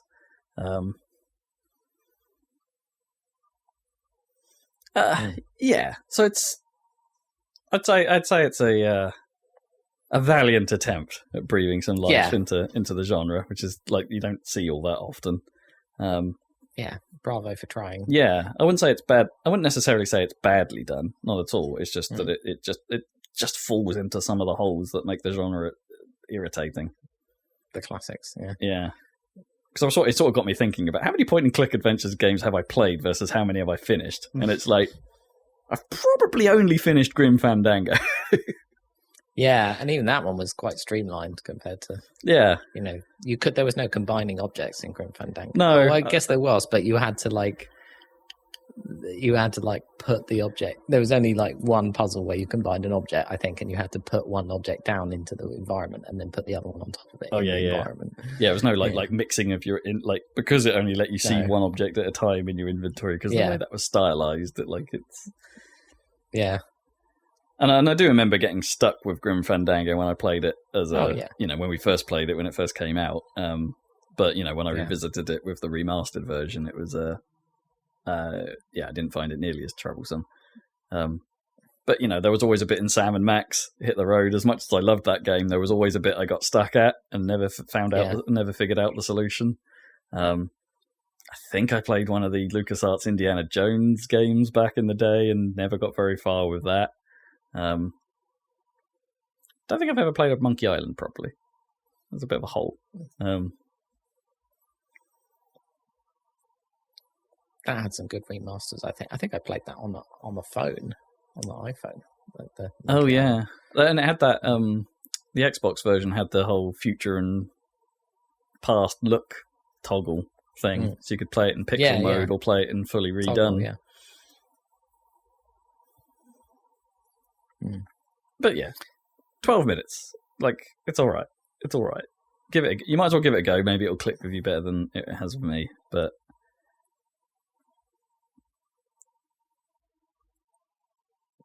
well done for getting that voice work. That's what I'm saying. It's good voice work. Top talent. Yeah. I think you can tell. You can always tell when it's Willem Dafoe, right? He's got kind of an unavoidable style to his voice. But like Daisy Ridley is, you can tell a bit as well. But James McAvoy, like if you hadn't told me, like I wouldn't have pegged it was him. Like his accent doesn't sound like his normal self, I guess, or maybe it's just the way it's been mic'd up or something like that. I don't know. It's like it's good. So let's move on to something else. Let's talk about what is the biggest thing I've been playing, Psychonauts 2! Oh, yay! Because it's finally out. On Game Pass, I guess. On Game Pass, naturally. Of course. Celebrating, 20 years of Double Fine, I think it said in the intro. Wow. And good news, everyone. It's good. Hooray. It's enjoyable. And it's enjoyable in a very throwback kind of way. It pretty much is the first game. And that's fine. I'm totally okay with that. It's like it doesn't necessarily break the mold at all. And that's okay. That's great, in fact. It's like they've got, because it's been so long, I think, since the first game, you come into this one, and because it isn't really hugely different in terms of structure, in terms of how it plays, and like definitely not different in terms of style, just, sharpened up for the modern era. It feels fresh again, because like I was sort of thinking to myself, it's like, who makes a game like this now? Yeah, exactly. No one. It's super rare, and they exist. There's plenty of there are like indie 3D platformers about and things like that, but like no one goes to this much effort for a platformer anymore unless it's like friggin' Mario. I'm not even counting Sonic in that. Like Sonic doesn't go to this level of effort. Because it's all the writing is pretty great. It's the same sort of style as they had before. They haven't tried to modernize it, like, and put like too many like brand new references into it. It keeps its own timeline. It happens days after the first game takes place. So I guess it would be a bit dumb if they tried to suddenly make everyone talk like 21st century kids. So it's still got that Nickelodeon vibe to it, and it's I'm having a great time with it, honestly. Like it's a hard game to knock. Like, okay, it's got its like rough edges here and there, like as much as you might malign the invisible wall in the environment, there's probably a couple of places where it could have benefited from a few invisible walls to stop me getting into stupid holes. No. But I eventually found my way out, though. It's not like I got stuck there. It's not Horizon. But I did manage to probably end up in places I wasn't supposed to be a couple times. Just by, testing the edges of the environment to see where I could get to. And there's plenty of stuff like it's got. I mean, it's an interesting structure because it throws you into like a main level, and then you go to a hub world, but the hub world's a bit restricted at first. So then you go do another level, and then you get pretty much the entire hub world is opened up to you, and the hub world is pretty big, and and that's very similar to the structure of the first game. The original, yeah. Yeah, so you can spend quite a while just faffing around in the hub world once you unlock it, just traveling around, just seeing what's about, seeing what's there, probably getting ahead in some ways, but then you will fall into the trap that like there are side quests and things to do in the hub world and story things to do in the hub world, and you're like, yeah, I know, I've been there, I've done that. Kind of thing. It's like they said, oh, you should go to there's an area called the questionable area, and it's like, yeah, I know where that is. I've been there. I've seen that on my travels. Yeah, it's like, oh, maybe it's through this abandoned mine, and I'm like, you know it is. We've done this. That they perhaps should have been some, and as a result, there ends up feeling like there's a few little plot holes, a few little incongruent kind of things where it's like, oh, there's a early on in the game, it becomes apparent that there may be a mole in Psychonauts HQ, and it's like, so they put the base on lockdown, and then for some reason, just because it's suddenly not, and you're like, but we haven't solved this, like, or anything. Why am I allowed outside? You made such a big deal of it being on lockdown, and now I'm like, seconds ago I talked to you about this, and it's like, I need to go outside for a thing, and they're like, no, the base is on lockdown, and then something completely unrelated happens story-wise, and it's like, well, now you're allowed outside. Well, and it's like, well, and I just like, what's going on here?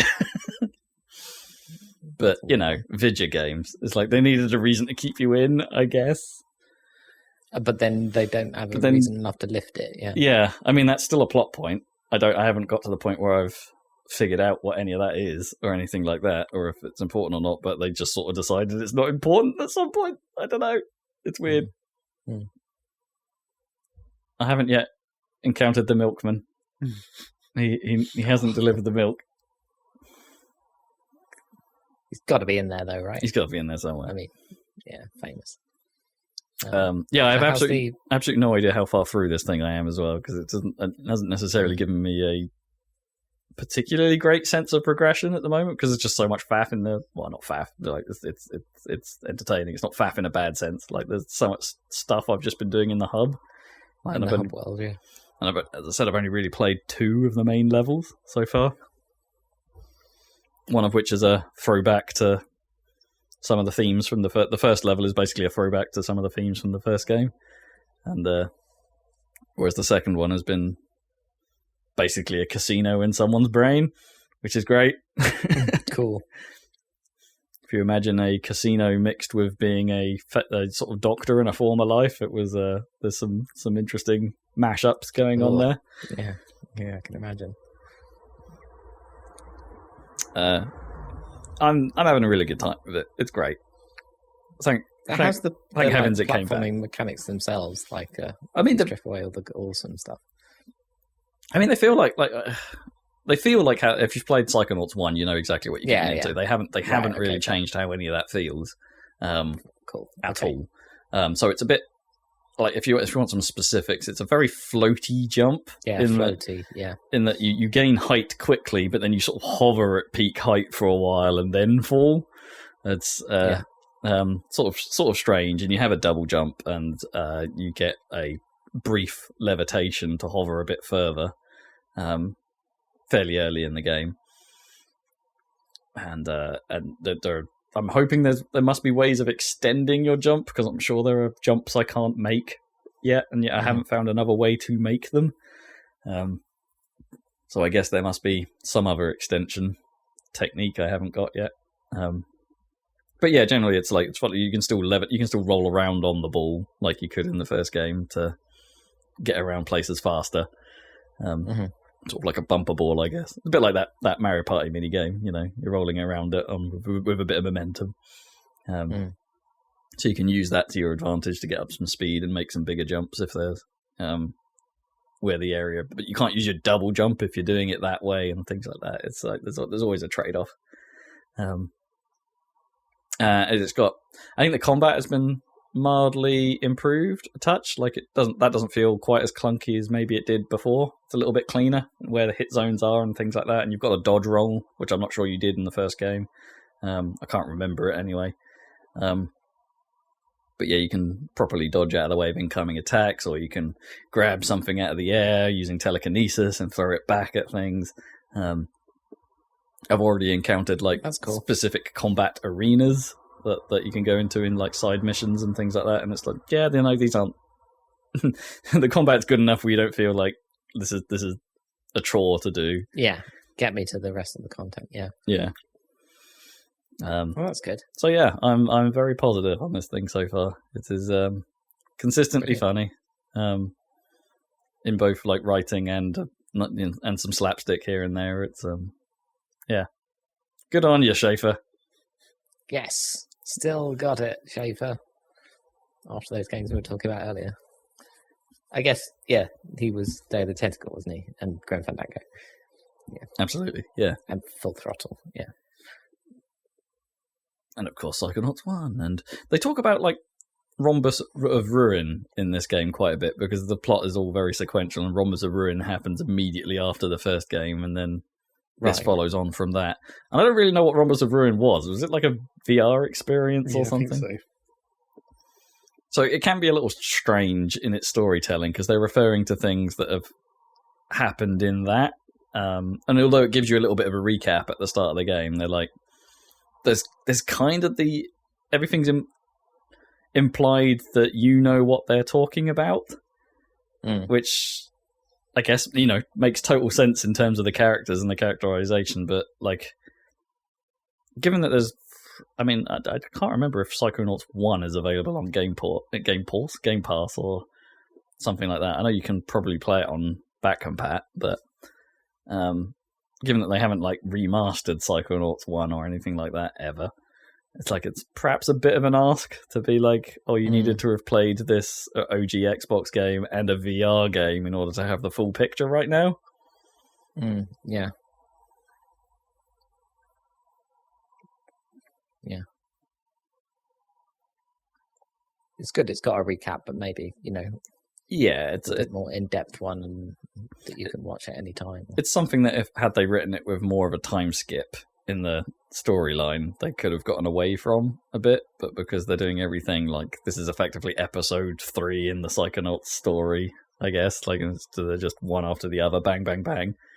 I guess that they have to write the characters in that way, just because of where they've timed it. Yeah, that's it. Cool. Don't really know what else I've really been playing. Played a bit of Rocket League. Do you play with Zag?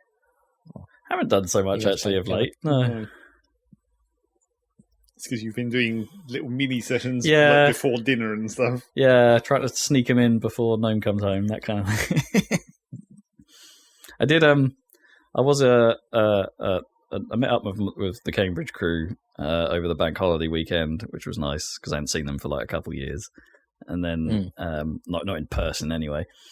And there was a brief moment where it's like I might have got them to play Rocket League because a couple of them are really into it and a couple of them are kind of not. So it's just like, well, and none of them play it as excessively as we do. So I was just like, yes, come on, let's play some Rocket League. I'll even play it on the Switch. And it's like, there was at this point where it's like, oh, I need to download it on the Switch. And it's like, oh, this game is 12.5 gigabytes on Switch. Which is quite big for a Switch game. And it's, I ran out of space on my Switch. Which I guess I didn't think was going to happen, but of course it was going to happen. Those things are only 32 gig devices. Yeah. So, ordered myself an expansion card for that. And we didn't end up getting around to playing goddamn Rocket League. And it's like, one day I will get you. One day.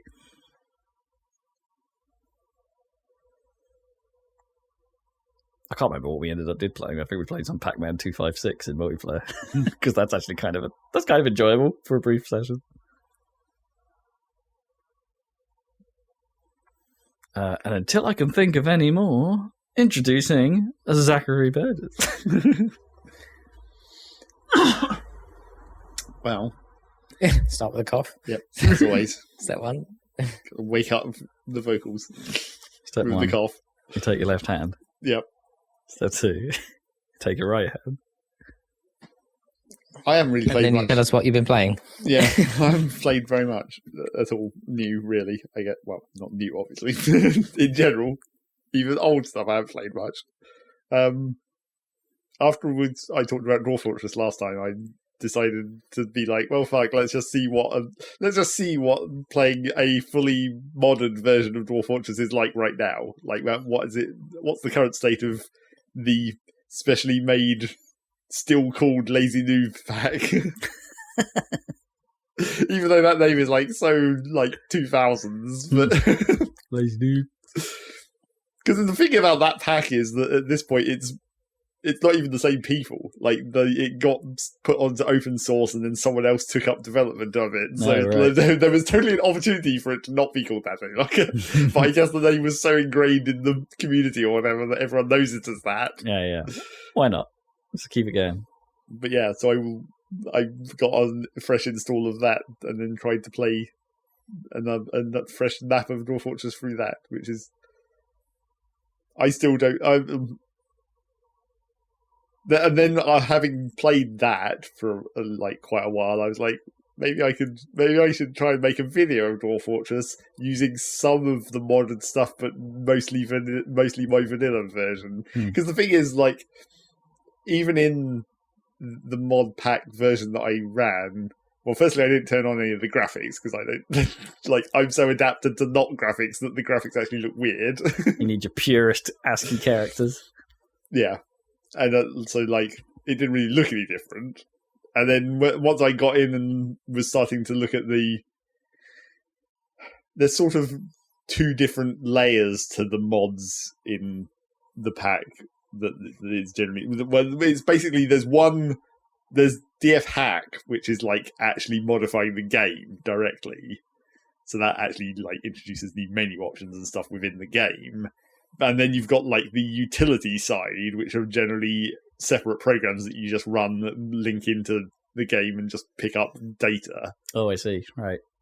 And so I didn't really feel like most of it was very necessary. Like the DF Hack stuff, the stuff that actually changes the base game, there was very few things in there that I was worried about, really. There's a couple of nice-ish options. I mean, there's a couple of things where it adds a search bar to some menus that where it's like, oh, that's nice, but not totally necessary. But apart from that, I didn't really find any particular things in DF Hack that I thought were that vital. But then on the other hand, the two main external mods that everyone knows and would clearly be very useful for making a video in general. Well, not very useful. Nice for making a video. There's the one that gives you sound, which is obviously kind of nice for making a video, and so you're not just having to silence most of the time. And that's sort of, Not unless you can get some kind of royalty-free, well, I mean, dwarven music soundtrack. That is what it is. Oh, okay. That is what the sound mod does. It's all just a bunch of weird royalty-frees and weird people recording voice lines and whatnot. Rock and stone. Yeah, basically. So there's that, and then the other one that is obviously everyone considers extremely vital to Dwarf Fortress, and if I was going to make a video, I'd probably use it just to speed things up, is Dwarf Therapist, of course, which is just the job management thing I was complaining about before. Right, okay.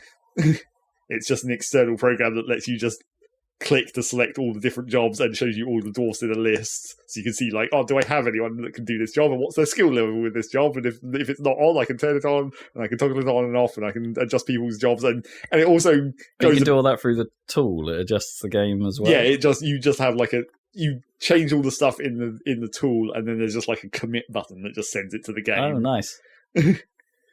So you can have it refresh and re-update a sort of live from hack, the game. effectively. Yeah, essentially. I'm not actually sure how that one does it, like where it's sending the data, because it could just be a straight memory hack, right? It could be, because I think, obviously DF Hack, the one that literally hacks the game, is basically a memory hack.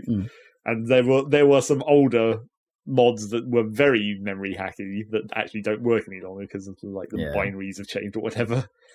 But then, like, with the way Therapist sends data, it feels like it's almost running through them. It's like it's always doing a macro, but you can't see it doing anything, right. So I assume it's not. It's actually, on some level, it's doing a memory hack. But then, like, the sound mod, Sound Sense, is basically just reading a log file. Yeah, I guess it would have to be separate and just pulling in what it needed to. A little bit like how the Among Us chat app works, where it's just pulling data from Among Us to run the speech channel. Yeah. But yeah, so Therapist, when it does all the job management, but then it also sort of goes further to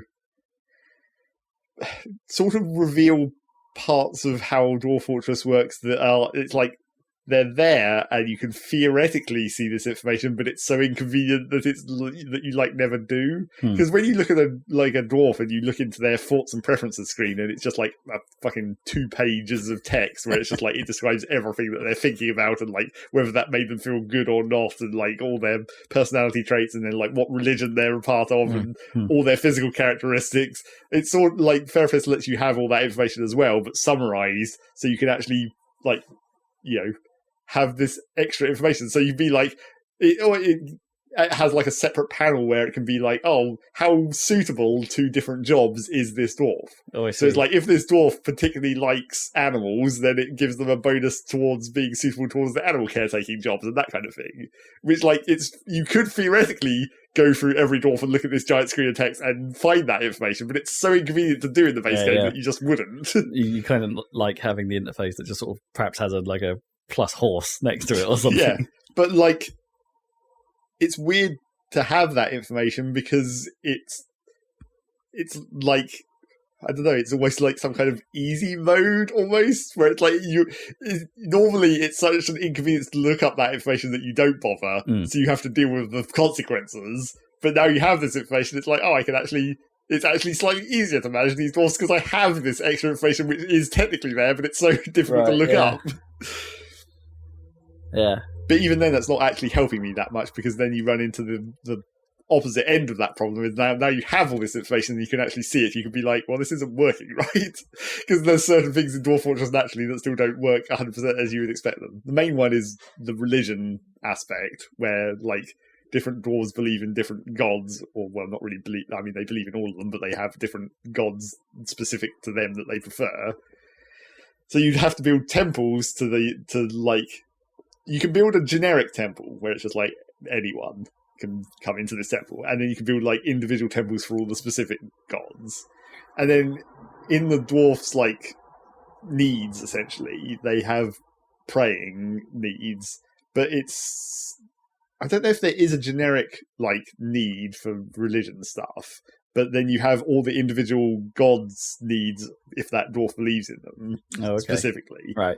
But then it doesn't sort of manage that very well in Dwarf Fortress at the moment, which is considered a bug. Like, they'll have the need to pray to a specific god, but then they just won't get round to it. They'll do like generic prayer or whatever. Interesting. So that need just becomes more and more intense over time, and it never gets resolved, and then that just sort of pisses them off.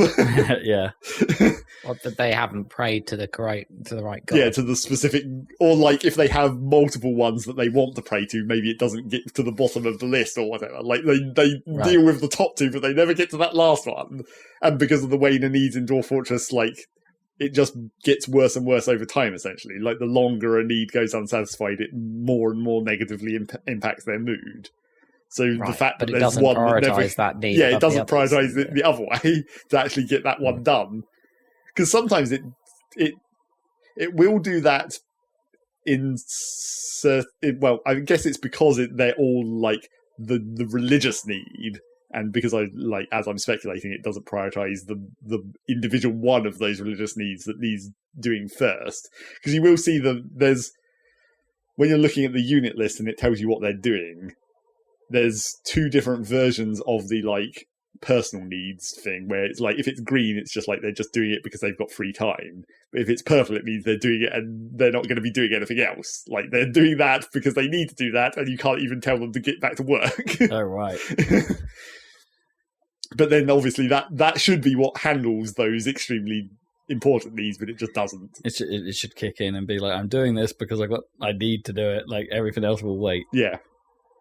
But it doesn't really manage that. So there's certain dwarves in my fortress at this stage in the game where it's just like, this guy is eternally pissed off because he's just got this one need that he never gets around to fulfilling.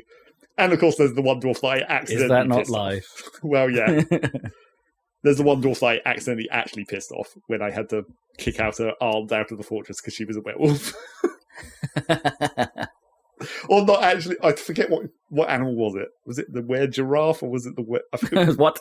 Because you can have were any animal in Dwarf Fortress, of course. Is there a were-hog? Yeah. Sweet.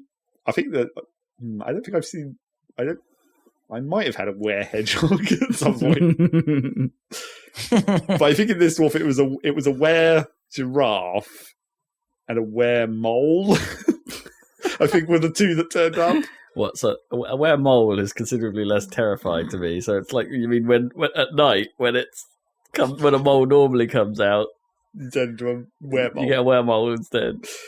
The thing is, I'm not sure how it's implied that it works in Dwarf Fortress. Like, I assume that they stay more or less the same size and they just get some animal traits rather than, like, getting a lot closer to the animal in some ways that werewolves have, depending on the style of werewolf. Oh, I see. Yeah. Because sometimes werewolves are practically just wolves, Yeah. and sometimes they're just sort of dudes with wolf heads. I assume it's more on that end of the scale. Mm. They gets an itchy back when the werehog needs to. Yeah, exactly. But yeah, I must take off all my clothes. They're going to get ruined tonight. you know, once you reach a certain population, those kind of werewolf type animals start turning up. They just show up as an attack, essentially, on your fortress. Usually they show up Only during the full moon, though. well, yeah, because it tracks that. But usually they show up on the full moon as the monster. But occasionally you'll get visitors who are, and then you don't know that until then. I see. And sometimes you'll get actual immigrants who are, and you don't know that until the moon. But So how do you deal with that? well, you just kill them. But in this specific case, it was an attack while I was having a migrant wave. So there was migrants walking into the fortress, and then the were giraffe or whatever turned up right next to them. So I was like, well, you're all going to die. Were giraffe. So they have to be angry when they're were. If Well, you're a were animal. Well, they just automatically are like an aggressive unit. So yes, essentially. But so then the migrants and the were animal just started fighting. So I was like, well, you're all going to die, but I guess I should send my military out there to kill the thing before it comes into the fortress and starts killing my actual dwarves. Mhm. So I sent them out there and then they had a fight. And then like one of the migrants who was in the fight survived, sort of, like heavily injured or whatever. And then when that happens, you have to like literally go and look at the combat logs and be like, okay, did you actually get bitten? No, right. Right. Was there a bite attack into at any point in this combat log? Huh. And there was. So I was like, well, after I patched you up in the hospital, I'll just kick you out. Yeah. Take your crutch and walk the hell out of here. We don't need you. Which was kind of mean. But Can you not like set up jobs or I guess you need some sort of like instruction to be able to tell people who have known were tendencies to like, can you just go to the were prison? well, I mean, you can moon? do that. You can be like, use the military system or whatever to temporarily order them to a specific location or make them pull a lever that you've built in a room and then like seal it up. Yeah, but you kind of have to force them to do that for each one of your were populations. Yeah. Like, there's no way to just be like, this is No. company policy. It's the same as the vampires where you need to deal with that. Where it's like, I know you're a vampire, but there's not really anything I can do apart from put you in a room and bricking it up. But now there is, because there's one of the things that I had been introduced since I last played was you can just basically kick people out. You're meant to be sending them to like your surrounding small colonies, because now it actually tracks that on the world map. When you have your main fortress, it starts getting like little hill colonies in the vicinity that are sort of vaguely part of your civilization. But you're not managing those. But you're not managing them. But if you want to, you can request extra migrants from them. You can send people out, or you can send like missions out to them to Help them do various things like that. So yeah, now there's an option where you can just pick a dwarf and just be like, you get the hell out to one of these colonies in theory. But at that point in that game, I hadn't had any colonies, so you just leave. Just go. Good luck in the wilderness. Good luck with your broken leg and a crutch, wherever the hell you're going. But then that really pissed off this one other dwarf who was related to them in my fortress, and now she's eternally angry at me. No matter how well her needs are You've satisfied. made an arch nemesis. I'm just like, do I need to kick this one out as well? How many other people is this one related to? Just kick them all out. It's about family. Unfortunately, she's one of my military, so I kind of need her. So I've done my best to satisfy as many of her other needs as possible to make her only slightly pissed off all the time. See, now she smuggles her aunt in, and then you get another Well, one. that is my kind of like long-term solution is hoping that the aunt will just re-migrate back in, and then I can just kill her, and that'll be it. It'll piss her off in the short term, but then it'll be done. Oh, right, so she won't... I Right. reckon she won't have that lingering problem with you. Like, if you just murder is better than outcome. Yeah, because it's like the way it is now, it's a constant like bad thought of being like, "Oh, you bastards evicted my aunt." But if she's dead, it'll be like, "Well, now you can grieve, get over it, and then in the future it'll be fine." So, if you sent the aunt to one of your colonies, is your colony now messed up? Well, I don't know how well it tracks that kind of thing. Like, where enemies are there in that base now? Yeah. If I request migrants from there, is it just going to be a shit ton of werewolves coming in? Yeah, because they're all werewolves now. All were-giraffes. They've all been bitten at this point. Yeah. That is the question.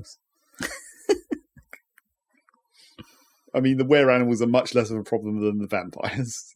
Because at least with the were-animals, like, it gets the full moon, they become evil, you kill them or don't, and then kick out the ones that you need to, and then that's it. Whereas the vampires, it's very hard to actually, Can't expose they just be kicked them. out? Well, you can, but there's no... That would be on you to figure it out, essentially. Because it's very rare that they'll actually get exposed in the game as being a vampire. See. So that it's not like there's just something happens and then they're from that moment onwards they're just marked as vampire. Yeah, because the way that does happen is if they're currently drinking someone's blood, which usually happens like in a bedroom or whatever, because they try and find an isolated target. If someone happens to walk in while that's happening and sees it, then that triggers it. But otherwise, it's just like, oh, we found a dead body in the morning and he was drained of blood. But I mean, who did that? So that's the problem with the vampires. There's no... So unless you use the player saw it, and then... Yeah, you have to either physically see it on your screen as the player, or like metagame it and be like, which one of these dwarves has really ridiculously high stats for no apparent reason, and and also like never drinks alcohol because vampires don't need to drink alcohol. Who's well nourished right now? And then, of course, if you get a visitor who's a vampire or a werewolf, then you've got this whole other problem because you can't kick them out. You just have to wait for them to leave on their own. Why can't you kick visitors out? Because they don't really count as part of your fortress, so you can't interact with them in that menu or anything. You should be able to kick out anyone from your fortress. Yeah, you would hope so. It's my fortress. But yeah, I did have a vampire visitor one time, but the only person he drank blood out of was another visitor. So I was like, well... Fair enough, I guess. They're going to leave at some point. Or you could just not open your fortress up to visitors, except that's bugged as well. So they kind of always come. If you open the cave lair, you'll always get dumb adventurers who want to go down there and die. Because they suck. Do you have a little shop at least? So they can buy all their stuff before they go in there and die, and then can you hire it's more like racketeer to go in there? It's more like the opposite, where you just wait for them to die and then go and pick up all their shit afterwards. Yeah. And then resell it. Yep, and then resell it. So that's Dwarf Fortress. I mean, I did have this theoretical idea of making a video. I also thought about I went and looked at various options for basically getting a sort of a whiteboard overlay thing so I could like notate the screen maybe, because that would make it much more easy to understand what the hell's going on, I guess. Not easier for me to manage playing it, but that could be an option. We'll see. So you could circle a character and say, or like draw some lines and be like, this is what you're actually seeing if you can't interpret how these symbols are laid out. Yeah. Yeah, you might have to plan that. Or this is the part of the screen you need to look at. You could edit that in afterwards, I suppose, and be like... Whoosh. Well, I mean, editing it in would be even more of a hassle. I was thinking about having just a transparent overlay that you can draw onto, essentially. Well, you can use the Windows screen... Oh, no, you're not running 10. No. You're still running 7. Yeah. I was about to say, yeah, the Windows 10 screen grabber can do that. Lets you like just mark on a screenshot that you've taken. And then, as I was saying, in order to make that video more viable again, I'd want to have the sound engine running just to have sound in the background, so it's not just pure silence every time I'm not talking, and Dwarf Therapist just to make things way quicker for that kind of thing. Yeah. I mean, there's no shame in just being like, I'm going to do this thing right now, and then you cut. Well, sure. Just a hard cut, and then come back and be like, right, what I've done is this. You definitely might want to do some cutting in Dwarf Fortress in general. Yeah, because I'm sure it takes a while to navigate. And just wait for things to happen. Yeah. So yeah, maybe that would be a video. Maybe. I don't know. I still haven't decided. Another one of those with a sped up section. Yeah, potentially. And then really the only other thing that I played that's not new but new for this fortnight, is like I went back to Factory Town again. Factory Town, okay. Yep, that one. I mean, which one is that? Yeah, exactly. It's the one that relies on chutes and conveyor belts. I guess that's not even unusual. Nope. It's that one where you have like little houses, and then you supply your production lines make stuff that you then sell to the houses, and then that's like an economy, and then you use that money to buy various other upgrades and that kind of thing. Yeah, I vaguely remember you talking about. It's the one that's sort of a little bit industry giant. Yeah, a little bit, but not quite. But not quite. But very early. Right. Well, it's getting less early. It's definitely getting sort of close to release, because I think all of the last of the campaign missions are in now. Because last time I played it, I was going through the campaign because I hadn't before, and they'd only really just been starting to be put in. But I think they're all in now. So I've been trying to play campaign mission 6, I think, out of 8. But yeah, there's been a few other modifications as well. Like now there's an even lower tier of conveyor belt, because before you'd have the chutes that could only manage, things that you imagine would go in a chute, like grain and rocks, I suppose. But things that mysteriously are in this game are in ball form. Like it's a ball of grain that just rolls along the chute. But then you'd have the next step up from that in the logistics would be like cloth conveyor belts. So you need the cloth technology essentially to build these like fairly slow conveyors. But now there's an even slower one made purely out of wood.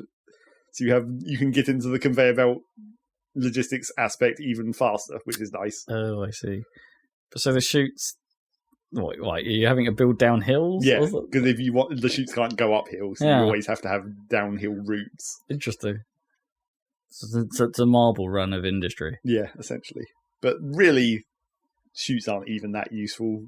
I like most of the time. I only use them for basically wood and stone usually, and even then, it's like a really short route between like a forester's hut and the woodcutter's building, where it just goes straight out of the front of the thing, rolls down the chute into the other building. Mm-hmm. It's just to save having like a dude or a cart there going backwards and forwards. Because that's the actual reason to build like the logistics system. Because you have like literal workers and carts and then larger caravans and stuff that can just pathfind and carry shit around. But then you're using your worker limit, whereas where you actually want those workers is inside the building to speed up the production rate. Oh, I see. Right, yeah. So the more automated like belts and stuff you can build, that saves the workers to actually go inside the buildings. But then another update they've done recently is sort of modified the way it calculates how fast the buildings run, because there's different layers of bonuses that you can add to the production speed of buildings. So you start off with like the base production speed of the building, then you can add more workers in it to make that go faster, but you can only fit so many workers in a building. Then there's a bonus from the overall happiness of your town, which is basically how many different products you're selling to the houses. Oh, okay, right. So that just sort of goes up naturally as you're progressing. Then you can add the new ones. Well, one of them is more new, but you can, depending on what sort of industry building it is, you can add like certain attachments, like the steam powered attachment. So once you've got the steam generators, you can run steam power through the building, and that just gives a production bonus. But the one that's sort of changed is previously certain types of production would consume money, essentially. So the money you'd get from selling the products to the buildings, certain buildings would then just consume that in their production rate. Mm-hmm. So it'd be like it would use some number of red coins per second or whatever. But now that's an actual option, so you can add the red coin booster, and then that actually increases the production rate, but then consumes the red coins. But then you can actually add more to the red coin booster to use more coins to increase the production rate more.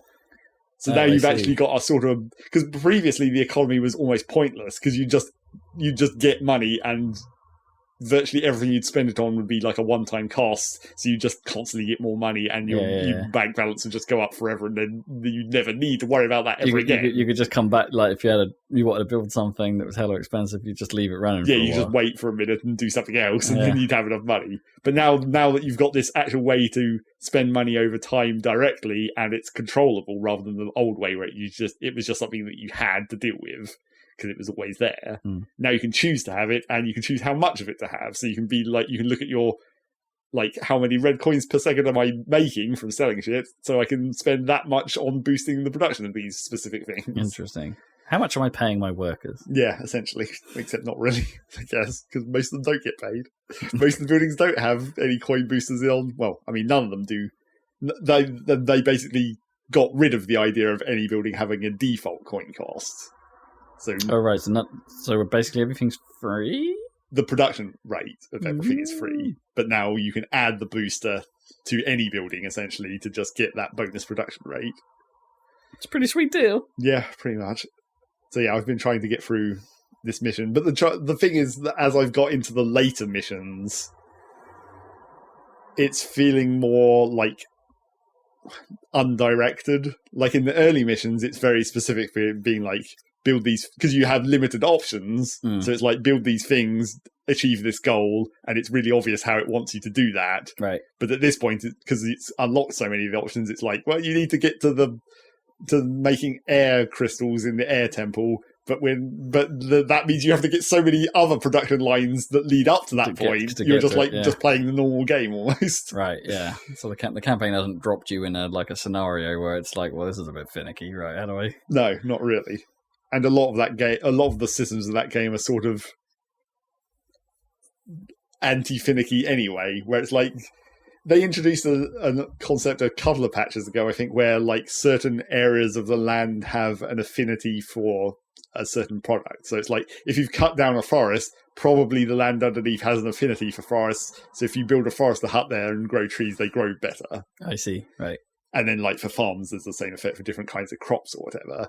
But it doesn't really matter, because if you build a farm anywhere and you just start planting crops, it will work slower at first, but the longer those crops have been grown in that place, the land gradually gains affinity to that crop anyway. Oh, I see. Right. So there's a slight bonus to building at specific locations on the land for that, but you can just do it fucking anywhere you want, really. Like, there's no real limits to where you build farms or... Well, mines is slightly more limited, because obviously you have to have the rocks to mine. Sort of vaguely reminds me of the compatibility system of GFs in Final Fantasy VIII, right? Like, they were technically compatible with certain characters, but if you just left them on them, you could max it out. Yeah. Didn't really matter that much. No. So yeah, it is a matter of... And also, I'm sort of running into the other classic problem of that game, where it's like, it's a matter of how much effort you want to put in to do cool things. Like, you could just build a bunch of crappy conveyor belts and chutes and just have all the individual buildings just wedged wherever the hell you want. But like, maybe I want to make a rail line with a train with a bunch of cargo wagons, and then have those cargo wagons, like, it goes from the port where it picks up the fish, and then it goes past the production line that uses the fish, but then it also picks up the products from that and takes it to the next building. It's like, you can do that, or you can just build like a wagon that drives backwards and forwards. Like, the wagon would work just as well as the train, but the train is a much more complicated system. Yeah. It would cost you a worker, I guess, for the wagon, or does it cost you workers to run the train? Or I think they both cost one worker, but I mean, the train can theoretically have a way higher capacity, because you can just keep adding more wagons. But yeah, it's definitely a case of like, how cool do you want to be about it? But then you have to worry about the length of your stations. Except you don't. It doesn't actually bother modelling that. It's not transport tycoon. No, it's not quite that complicated. So yeah, I played a bit more of that, but I don't know if I'll even finish this one mission. It's getting I'm feeling a bit of a drag on, where it's like, I'm gonna have to make progress, but I'm like, every time I unlock a new step in the tree of getting towards the end goal, it's like, well, I've made it to that point, but that's like backwards opened another branch that I then have to build up to along that branch to join those two together. I think I'm finally getting to the point where I recognise when I hit that phase in games, like, rather than my completionist self, where it's just like, I'm probably never going to do that, am I? Like, okay, sure, I did the last actual base mission in 2 Point Hospital, but then I sort of thought to myself, oh, right, now I'm going to go back and 3-star them all, and then a couple of months go by, and it's just like, I'm never going to do that. No. Uninstall. Sorry, 2 Point. So yeah, that was pretty much that. And I think that's You don't. all new that I You don't have to say. be completionist about games too to get necessarily. You don't have to get. Not just you're trying to that, get the most out of things. But Yeah, exactly. It's like I feel bad Doesn't for. mean- I do feel a little bad for Horizon and the fact that I currently have absolutely no intention of playing Frozen you Wilds. finished it. And it's like, well, yeah, Oh, right, yeah. that's the thing. I have that thing just because it came on PS Plus, but it's like I've got this whole DLC bit with new stuff, and new areas. It's like, no, I'm probably never gonna. let's be honest, I'm probably never gonna touch that. At least give it a break. Maybe. Yeah. Maybe you'll get inspired. I mean, I've got more maybe- Yakuza games to go back and play. You know. Yeah, I think that's that's the actual problem for Rob. It's like it's not a matter of coming back and being inspired. It's a matter of there's so many other things to do. Yeah, There's just so much other there's a stuff. point where my attention has gone elsewhere, and it's just like, oh, I'm not going to come back. I mean, if I want to talk about other things I played, like I did technically actually come back and play a little bit of Soul Calibur 6, like the last few weeks, and had a pretty decent time with it. But that was every time I go back to Soul Calibur 6, it's not actually a get better at a fighting game. It's just like there's more of this bloody story mode to do, isn't there? Right. And it's and I finished the actual sort of like story-ish story mode. Well, I finished as much as you can. Like there's a load of side quests and stuff that have opened up. But I got credits in that thing, and then I started playing like through the smaller story-driven thing, and it's like, oh man, the writing and the acting in that is so bad. It's like so bad. Like but it's not even like. I wouldn't say it's the enjoyable side of bad cheese. It's just kind of boring, which is a shame. So maybe I'm at the point where I say to Soul Calibur 6, maybe I'm done with you. Yeah, but It's like I wanted to like you more than I did. Maybe I'm done with you. Maybe I move on to one of the billion of other like weird fighting games I have. Oh, yeah, I guess that is. I was about to say it's not really the same as a game where you'd make progress because it's really just the same thing over and over. Yeah, so you can come back to it whenever. You can. Yeah, I can leave it installed, and that just won't be a problem if I just fancied a quick blast on it. But I never really got I never got the feeling with Soul Calibur 6 that I was getting good at it. I never got that feeling of like I'm getting this. Like, you know, and there's been plenty of fighting games where I felt like I have started to grasp, like Marvel vs. Capcom, like Killer Instinct, and Soul Calibur 2, for instance. You know, where I felt like yeah, I'm getting a feel for this. Not sure I ever really got a true feel for 6. Not because I don't think it's a problem with the game. It's just a feel thing, right? Even Skullgirls I got into, right? And that's a pretty technical fight.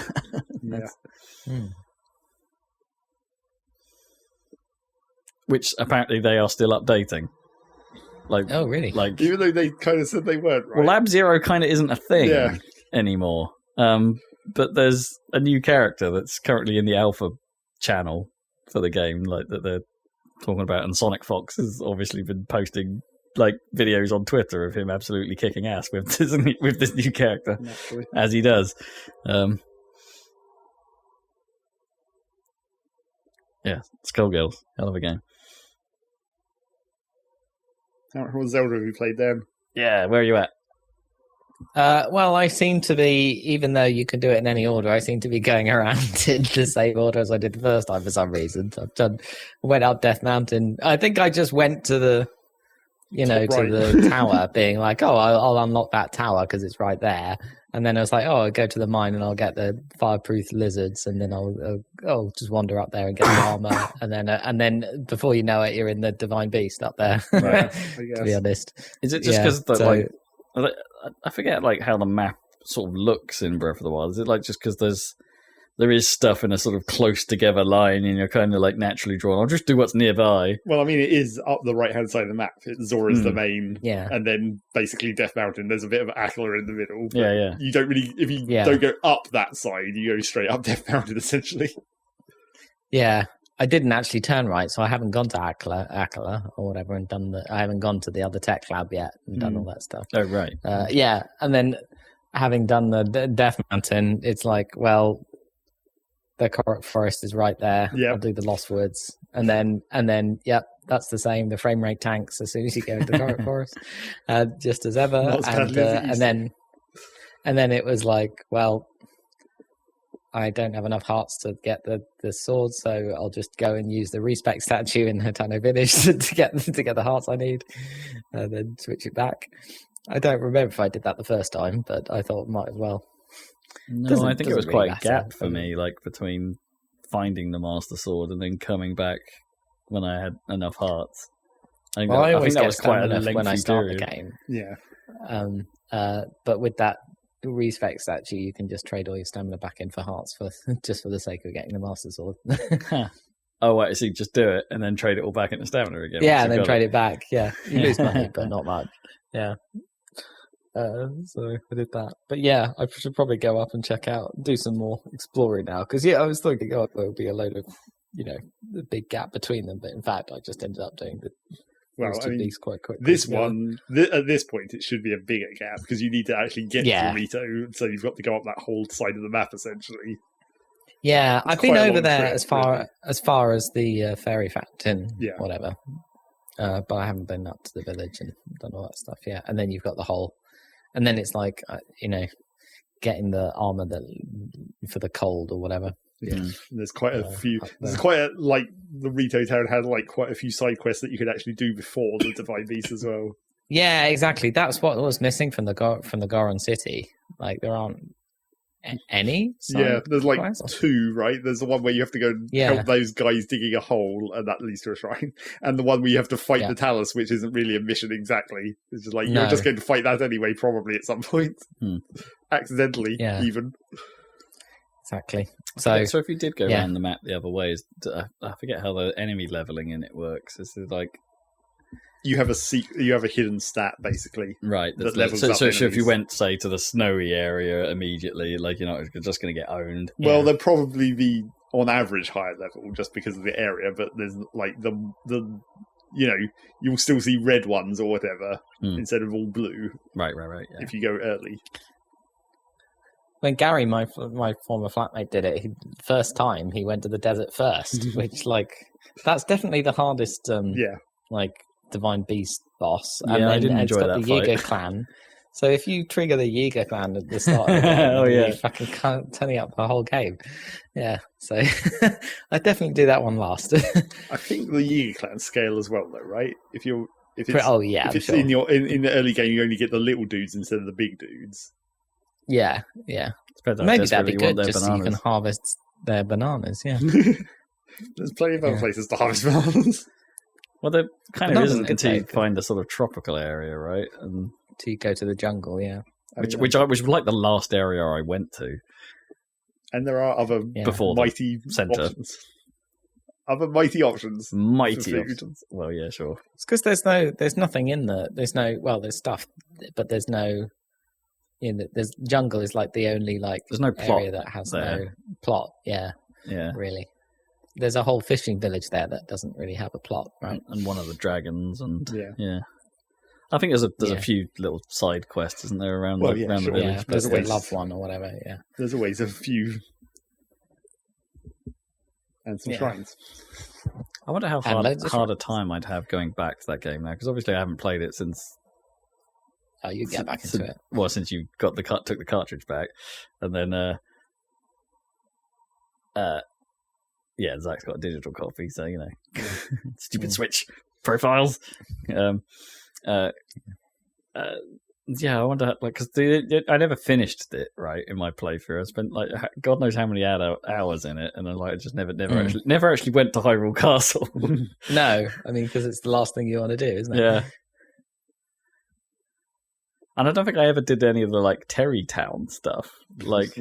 Tarrytown. Terrytown, whatever. I don't think that ever really became a thing in my playthrough. I missed it completely somehow. Did you build your house? Yeah. I'm not even sure I did. The house is where it starts. Right. Yeah. But even the house is kind of easy to miss. Yeah, that's what I mean. I don't really remember ever coming across that, at all. I must have just totally passed me by. I don't even know where I'd go to do that. It's like this weird... They should have maybe made that house a little more central to Hatano, or on the main street or something, because it's on this weird back path that goes past those weird demonstration houses and over a ravine. It's I remember the demo houses. Okay, It's not super it's up obvious. there. It's a nice house, but it's not in an obvious place. Yeah, and it's not right next to that shrine for Heptino Village, is it? Yeah. Did I build it actually? Oh, I don't know. I might not have finished it. You have to put a lot of money into it. Yeah, it's a lot of wood. Yeah, a lot of money. I might not have finished it. I spent all my money on the bloody the helmet for the fire armor is like 2,000. Yeah. They always charge you a ton for one of the 3 pieces. Yeah, there's no other way to get that. I don't think. Yeah. No, it's the classic trick of the fire armor. You can get 2 of the pieces for the shitty side quest, but the expensive one you have to just buy. Yeah. But technically, you do only need 1 for the fire resistance, but not full fire resistance. Yeah.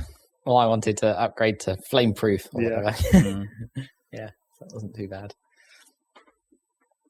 So you can easily cheese all the fire puzzles in the Divine Beast. It's like, oh, you have to block this wall of fire in order to get through here, or just put on this armor and walk straight through. Walk through, yeah.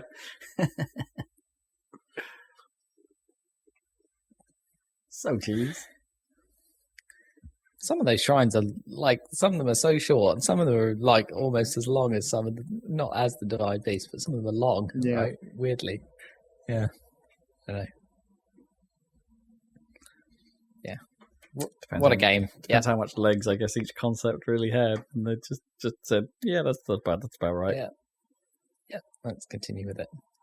It's nice when the shrines, like, because they have the same aesthetic every time. It's like, it's nice when they're suddenly full of lava or something. Something a bit different. Yeah. Just the bottomless pit.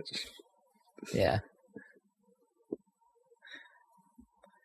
Yeah, I think that's me, and that'll be a podcast, I reckon. Indeed. Yeah. Check out our YouTube channel for freelancer vids. I mean, I just realised I didn't talk about Rain on Your Parade, which is something else I've been playing on Xbox, but it's cute and dumb. Play it on Game Pass. As always. Yep. Yeah. If you want to ruin some days, rain on some people's parades. It's got some jokes.